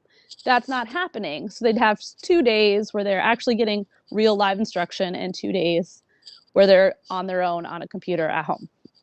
And the other plan that's happening around us is teachers are running live classrooms and remote classrooms at the same time. And so on the days your kids are in the building, they're with their teacher, and they are still using their Chromebook, but their teacher is in front of them. And in the days that they're home, they're on their Chromebook at home. and it's still a live class, even though they're not in person. So I think if we're going to move forward with trying to create a hybrid plan, and maybe that all falls out in negotiations, I'm not sure, but I think we all need to know what we're talking about and what we're aiming for and what the goal is. I think I spoke enough for a minute. I do believe the kids should go back more of a hybrid plan. I think we can make it happen. I think we can do it safely. I think especially with the date of April something, we are moving towards a place where we can be ready and safe. But I also think we have a lot of work to get there, and a lot of the work has to be done, boots on the ground, working together to get it done. Member Karen, thank you very much. I do think this might be a record that you've talked in this meeting more than any other so far this year. I appreciate. I'm a better listener than talker. That's an excellent summary. Thank you. Other comments from the school committee? Yes, Ekstrom. Vice Chair Ekstrom, please go ahead. So, Katie, when you said hybrid plan, which one do you think is more plausible, given what you just described as the variants of hybrid plan? That is a really difficult question. I think that's a different answer for each age group, and here's why. I think at a high school level, first of all, because they're changing classrooms all the time, because of the way we started this year, we do have some extra challenges. So we didn't start the English class in 9th grade English as a cohort with 9th grade history and 9th grade algebra. They don't have the same kids in every class. So that makes it that if we were to rotate classrooms and change, now we have a larger quarantine group. And I don't necessarily mean spread group, although it could be. But the science does mostly back that schools are not a transmissional place. But that's a difficult problem, right? Because if, say, my son Jackson had English with 4 kids, but then history with 5 other kids, and then he had had COVID positive, now we have 9 kids. So at the high school level, I think a truly supervised remote learning process is probably the easiest, the most doable, and makes the most sense. At your middle school grades of 6th and 7th grade, I think that can continue and make the most sense because those kids have done the middle school thing. They're also changing classes. We did not create great cohorts for that either. And we can create time for them to get better mental health access, and we can bring some of them back in if they're really, really struggling. 5th grade, I think we should sort of treat 5th grade academically as the younger grades because it's a transitional year, and also they don't change classes quite the same way. And I think we could figure that out. I think that the parents think and need their kids to have teacher contact. I don't know how to make that happen safely without an unreasonable amount of work on the teachers. The teachers are just killing it. They're working so hard right now. I have nothing negative to say about anybody doing the work on the ground every day. This is just an impossible situation. I have seen wonderful suggestions from families that they think would work. For example, I saw one that the kindergarten through 2nd grades could go to the high school because we need more space, and the high schoolers would stay home. There are issues with that. For example, the toilets are not meant for teeny tiny kindergartners. They're just not. That seems like a silly thing, but when you're dealing with teeny tiny humans that should be able to use the restroom on their own but need an assist, and now we have COVID, it's not as simple as that, as we would love it to be, because trust me, I would love it to be. And then there seems to be a misnomer going around that a lot of classrooms have a additional teaching aide or a paraprofessional instructional assistant. The only classrooms that definitely have one of those are kindergarten. And so one of the suggestions is, well, the teacher runs the live stuff and the paraprofessional keeps the remote, and they kind of work together, which would be an amazing plan. If we could figure that out, I would run with it. But I don't think we have the staff to make that happen. I don't know for sure. We have to crunch some numbers and figure it out. It's a long-winded answer to be like, I really wish we could all just go back to school in person tomorrow. But I think that that's not an answer we could necessarily decide on ourselves. I think we need to be talking in conjunction with our union and our administration and all of that. I think we could make a goal. Yeah. then go from there. Well, I mean, I would suggest actually that we just go to say we want a hybrid plan. We want to start it by this date. We need to figure it out right now. How's it work? What are we doing? well, and there is another piece that plays into this, that we are now going to be doing pooled testing.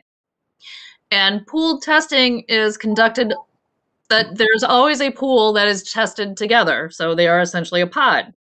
And that pod is a limited size of 10. And all those 10 people have to stay together throughout their day. So just to throw that in the event that there weren't enough obstacles, there's another one. Yes, for sure. Although pool testing is good, that means we're having more testing. We can keep track. We're moving through it quickly. It does make it difficult. And, you know, there's other problems with a hybrid plan too that people don't always think about. Like if we offer a hybrid plan and families have been able to stay home because we're fully remote and they were able to collect unemployment, or their employer was being, you know, helpful, as soon as they say, oh, your kid can go to school, what happens to those families that were relying on the situation as it was? Right. You know, or what happens when some reason your kid gets a quarantine 3 times in 1 month? Because it could happen. If your kid takes a bus and they get exposed on the bus, and then they have to stay home for 10 days, and they go back for 2 days, and now someone in class has an exposure, so they go home for 10 days and they come back and they have another exposure on the playground and they have to go home for 10 days. Now we're at, you know, 30 days of being home and parents without work, and it's not as simple as we would all love it to be. It's just not. And so that's why the remote learning was really important, to get a good solid lead on. And it feels like we have it's going well. The learning itself is going okay. The thing people are worried about is the kids' social and mental health for the most part, which is fair. And some kids are failing. I'm not going to pretend they're not. Yeah. But this is a really big piece, but it needs to happen quicker than we can make it. I don't know how to change that statement, but we need to move this forward in a way that makes sense. And there have been crazy things that held us up that maybe aren't obvious to the public. For example, our lawyer passed away tragically in December. We can't do negotiations easily without a lawyer. So we have to we had to find a new representation. That's difficult. That's not easy. That's a huge cost for the district. We can't just pick one. We had to think about it and make a good decision. So I know that it feels like to a lot of our public that we're just sitting around and we don't care, which breaks my heart. But I get why they feel that way, and I get why they're angry, and I get why they're frustrated. I am too. We have to just keep moving forward. And I don't have a clear path to it, but we can do this. I know we can. Very well stated, Member Karen. I do have 2 members I can see on my screen. I'll go with Member Ekstrom first, and then Mayor Wiedegardner. No, let the mayor go. I've spoken a couple times. Mayor Wiedegardner and then Member Ekstrom. I really appreciate Member Karen's comments. I think that what parents are also interested in, yes, is being able to have a teacher in the classroom, but they're also very interested in making sure that their kids are together with other kids. And so to the extent that we can create a hybrid model that, given all the issues around doing that, that allows us to have our children in their classrooms along with other children and interacting with them, I think is really, really important. I've been referencing your July document. Maybe that has been thrown to the wind, but it's the Greenfield Public Schools draft reopening plan. Yeah. And we do have a pretty well outlined plan for hybrid learning in that for all grades. So I'm wondering, maybe Member Karen can help us understand that. I'm wondering, is that inadequate at this point, or is it adequate to use as a baseline for how we might move forward? Member Karen, please go ahead and give your comment, if you would, your opinion on that if you would. You're on mute if you're talking. To Member Karen. She may have stepped away for a second. I do know, so I think we should use that plan as a baseline. And I did specifically ask Member Karen to look at what the school districts in Franklin County around us were doing prior to this meeting. That you're right that plan does have some hybrid components to it. And it's only slightly different because it does, it prioritizes much more exclusively, maybe that's not the right word, it prioritizes much more, let's say, the students that need special intervention. And so it may not be exactly what we're looking for anymore. We didn't know in July and August what we know now, not only about the virus, but also about what works and doesn't work. So I do think that we can use that as a baseline, and I think that is kind of the intent, is don't throw out what we've already put together, what the state has already approved, and what does offer us steps for moving forward. But I think it's also important to look at what else is out there and whether or not we can adjust and implement components that we know may help us now that other districts have experienced them differently. And then to also reiterate the impact bargaining piece, that's the piece with the union. We do have a second motion that we're going to put forward as a part of this discussion as well. So yeah, I'll stop there and turn it over to Vice Chair Ekstrom for a comment. And which is a perfect segue to what it is that I was going to mention. So we have been involved in mediated negotiations with the MTA and GEA. For those who don't know, the MTA is the Massachusetts Teachers Association, and the GEA is the Greenfield Education Association. I think those two are those titles are explanatory.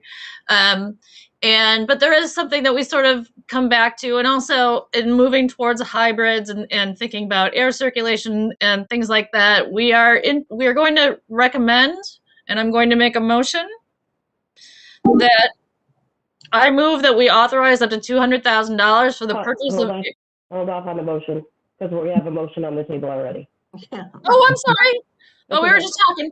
Sorry. Nope, that's okay. So, yeah, we are going to take up that motion that's related to going back in hybrid and related to some of the things that we've been working on to reach agreement with the teachers union.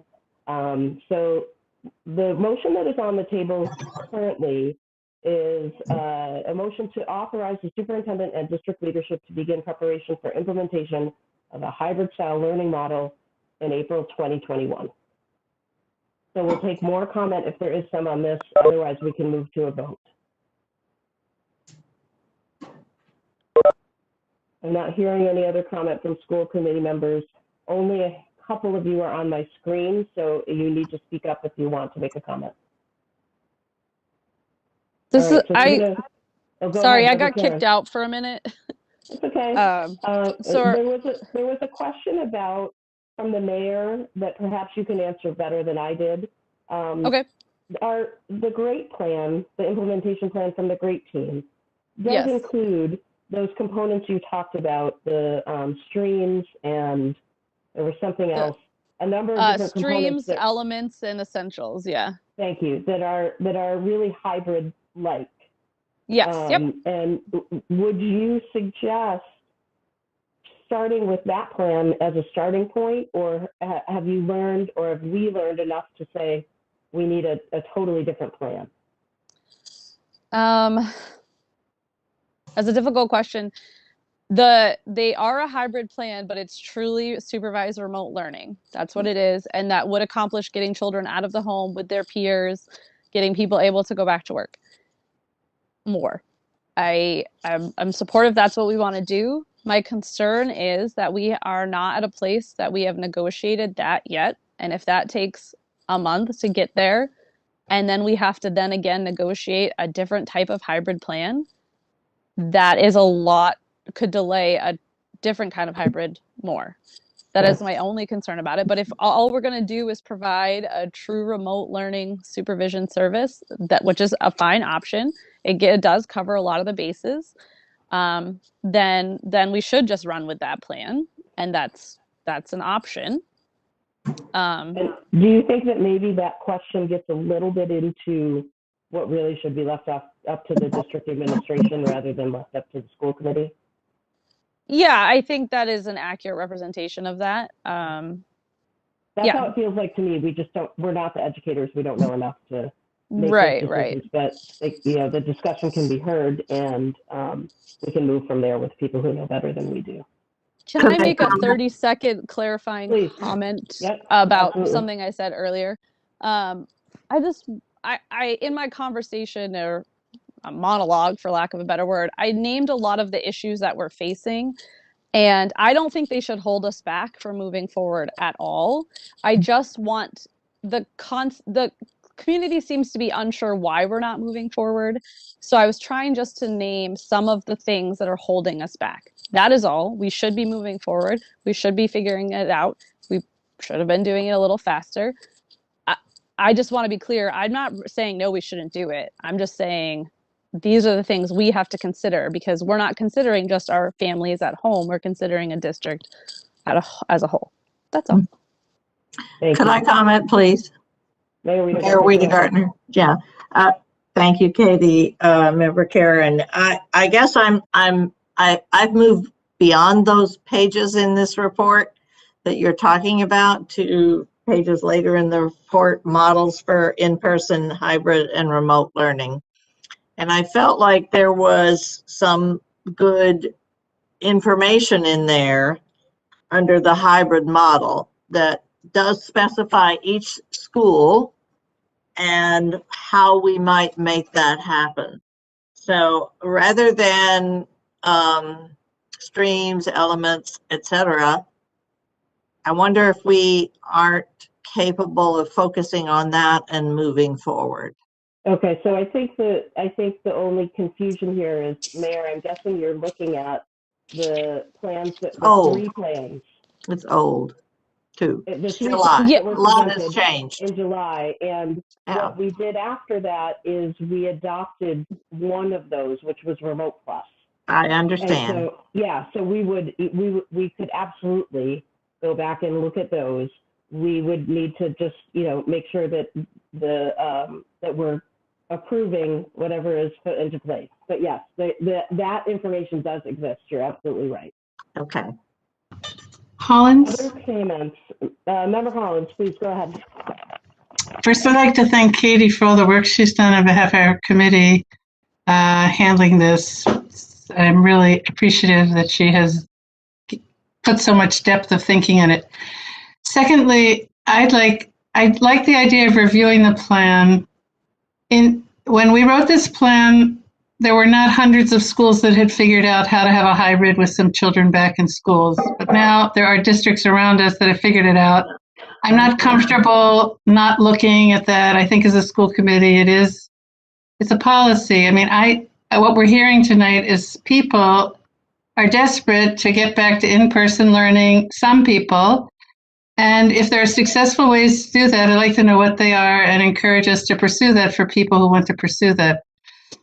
I think that's important. But secondly, the first comment I ever made on this subject when the pandemic was announced, and it's still what I think, even when we go back to school, when we make that policy decision, there are going to be faculty, personnel, and there are going to be parents who do not want to, faculty who cannot go in because of doctors' issues, medical issues, and parents who are going to choose it. We're going to need to keep a virtual program even when we go back. And I don't know if we know yet, I think I asked this a few months ago, how many exclusions do we have for planning? How many parents would rather stay virtual until this pandemic, everyone's vaccinated?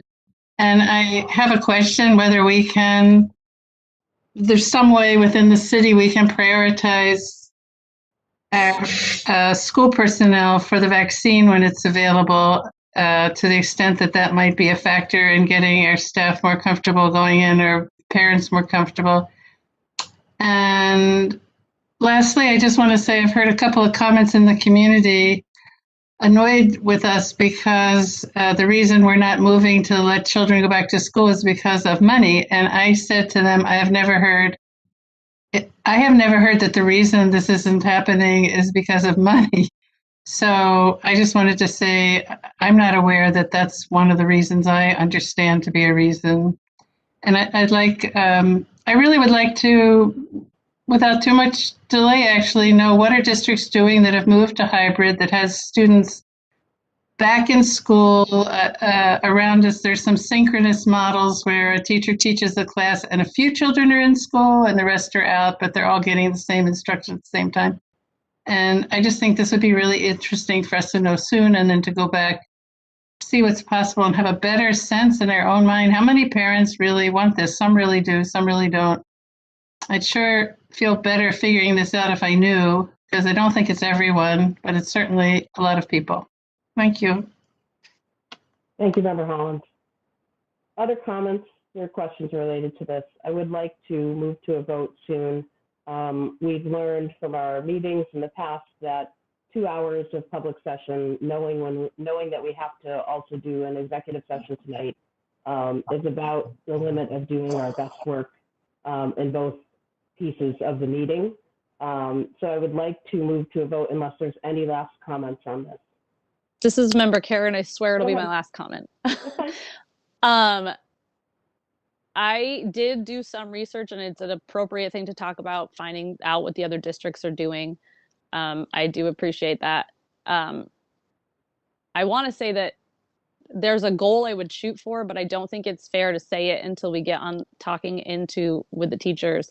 I also think that I would like to do a survey of families. I think that that's not a horrible thing to do. I think it would be useful. I would volunteer to set it up and work with the technical director to figure out how to do it. I think there's, to some extent, we can't know exactly what we need until we know what families want. If only a third of the district wants to come back to any sort of in-person learning, that does change our approach a little bit. Anyway, yeah. And also, can someone reread the motion? Because I keep getting kicked out. Yeah. I don't know why. So I've sort of lost it in all of my all-night rambling. Could I?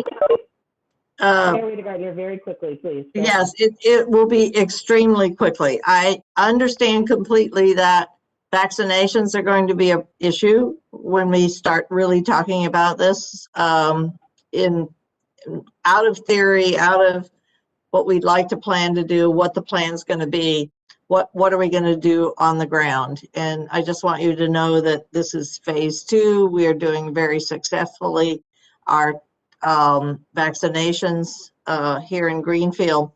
I personally am going to make it a priority, however I can, to get Greenfield teachers vaccinated as fast as they can. And we're doing good work over there, and I just want people to understand that we have the ear of the state, and I will do everything I can to make sure that our teachers are at the priority level when the time comes. We are in phase 2. They are part of phase 2. I'm hoping that we can begin to move them forward. Thank you very much, Mayor Rita Gardner. Mm-hmm. Let's move to a vote on this. Member Karen? Reread it. I have it right in front of me. Hang on. Motion to authorize the superintendent and district leadership to begin preparation for implementation of a hybrid style learning model in April 2021.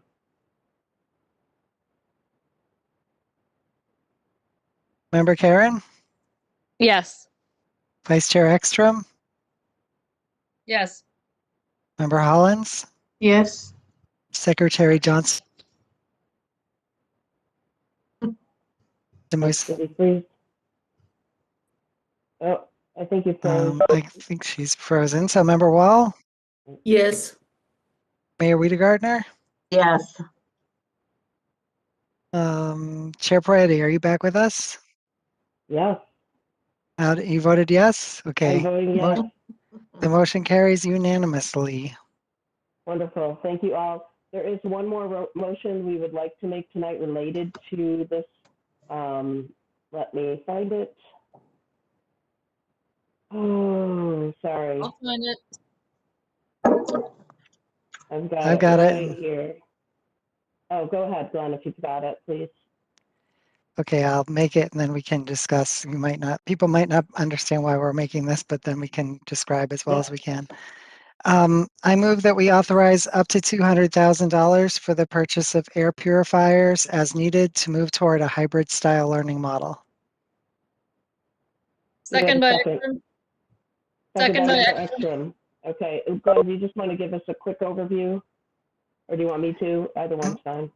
Yeah, it looks like it will be reassuring to teachers and perhaps to the community as well if we have air purifiers, because some people may wish that we could just install very, very high quality filters into our HVAC systems, but in fact, some of those systems are old enough that installing those filters is just not compatible with the way those were designed to work. And so as a supplement to try to, we understand that the most important measures to be taken in the schools with regards to preventing infection is going to be physical distancing, washing hands, wearing masks, but as an added level of assurance, in addition to the kind of HVAC quality testing that we've gone through, we also want to offer as many air purifiers as are needed in our schools. So that's the reason for the motion. Thank you. Any questions or comments about this? Mayor Wiesgartner. Go ahead. Where did the number $200,000 come from? Is that based on discussions with George Vanderlinder and No. It was a very back of the napkin thing today. Unfortunately, it's up to 200,000. So we're not planning. I mean, I don't think anyone would spend money on air purifiers that aren't needed, but it's to give some flexibility in our discussions and as we're moving forward with coming up with a plan with the teachers. Okay, thank you. And it's also important to know that this process is ongoing currently. The buildings are occupied by our phase 2 students. Those areas have air purifiers already if they need Absolutely. them. And we don't know what it will cost, and we've already spent some money on them already. Yeah, so it's $200,000 in addition to what we've already spent. Correct. Because we do have them. Correct. Yeah, we do have them. Vice Chair Ekstrom, go ahead. And we're going to cut this off pretty quickly and take a vote. That's okay.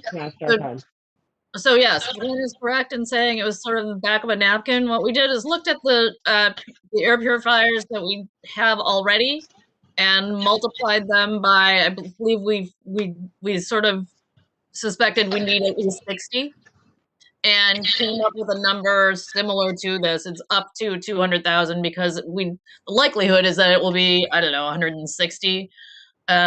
But if for whatever reason we have to change, it's up to 200,000. If it goes more than that, it needs to come back and we'll talk about it some more. Okay. Thank you. Thank you. Any last comments on this? Let's go ahead and move to a vote. Member Karen? Yes. Vice Chair Ekstrom? Yes. Member Hollins? Yes. Secretary Johnson-Musad, I'm a yes. Chair Proietti? Yes. Member Wall? Yes. Mayor Wiedegardner? Yes. Motion carries unanimously. Wonderful. Thank you all for that. I would ask now for a motion to put on the table the discussion of the 2021-2022 school calendar. We don't have yet the documents that we need to discuss that. Can I get a motion? So moved. Johnson-Musad. And a second. Second. From Member Wall, and let's just move to a vote on that. We'll put it on the next meeting. Member Hollins, what do you need? Please. Well, I just want to say that Ann Valentine earlier in the meeting made a very good point that we need to get whatever let the union, they always have input before it comes to the Yes. school committee. Okay, Yes, we're just not ready yet. Thank you. I understand. And let's just move to a vote. Member Karen, Yes. Vice Chair Ekstrom, Yes. Member Hollins, Yes. Secretary Johnson Musad, yes. Chair Prayati, Yes. Member Wall, Yes. Mayor Wiedegardner. Yes. Motion carries unanimously. Wonderful, thank you. And now I need a motion to move into executive session for MGLC 30A, subsection 21, exemptions number 2 and 3. Number 2 is to conduct strategy sessions in preparation for negotiations with non-union personnel or to conduct collective bargaining sessions or contract negotiations with non-union personnel.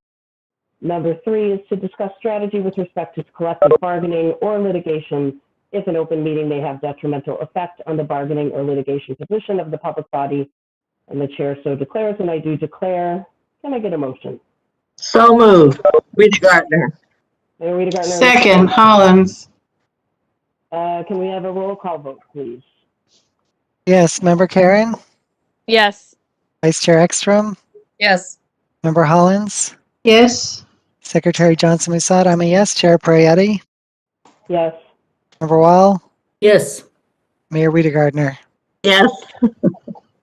Motion carries. Okay, and I do need a motion to close the public session. However, it is possible in this one that we would actually come back and take a public vote after our executive session. Our technology limits this. So I think we would have to take the public vote at another time. Am I correct on that? Because we can't have two sessions going at the same time. WebEx won't let us. We could close it and reopen. We could reopen, but no one would know when we'd come back. They'd have to keep clicking and clicking and clicking to see that it was back on, which doesn't seem very open and public. But they could also, well, whatever you think makes sense, but there's also the opportunity for people to watch on YouTube and Facebook and other modes, so they could be watching to see when we come back in session that way. True. Okay. I don't know what exactly the topics will be in executive session, so I think you should decide. But if we're going to take a motion that should then come to public session, I just as soon come back tonight and then it'll be a record of the motion. Maybe people won't be here to hear it, but it won't be delayed for the public to know. And we can record it. We can record it. We can send whatever the minutes are quickly to the paper or something. Okay, so for those who are still on the line and listening to us, we will likely come back to the public session, but it will be closed while we're in the executive session. We will attempt to reopen that, and if that doesn't work, we will schedule a public session to take the vote at a later date, because we will not do it without informing the public first. So we will leave the public session open and move into executive session at this time, 8:13 p.m. And school committee members, we've gone over a little bit by my 8 o'clock target. So if you do need a quick break, please make it quick. Otherwise, come right to the executive session.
Excellent. We are back from our executive session.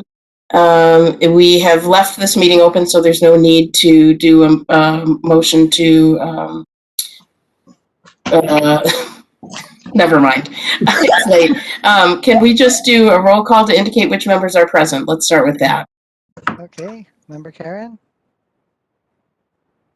Here. Vice Chair Ekstrom, Present. Member Hollins. Here, I Secretary don't see her here. Assad, I'm a yes. Chair Prayeti, Present. Member Wall, Here. Mayor Wiedegardner. Present. We all made it back except for Member Hollins. Okay, so we do have a quorum. We need to take a vote, and I do not, let me see if I do not have the motion, and Judith Farber did not join us. Does anyone have the motion written down that we voted on? Of course not. Of course not. In the previous meeting? Yeah, in the executive session. That's the only thing we're doing here is voting on that.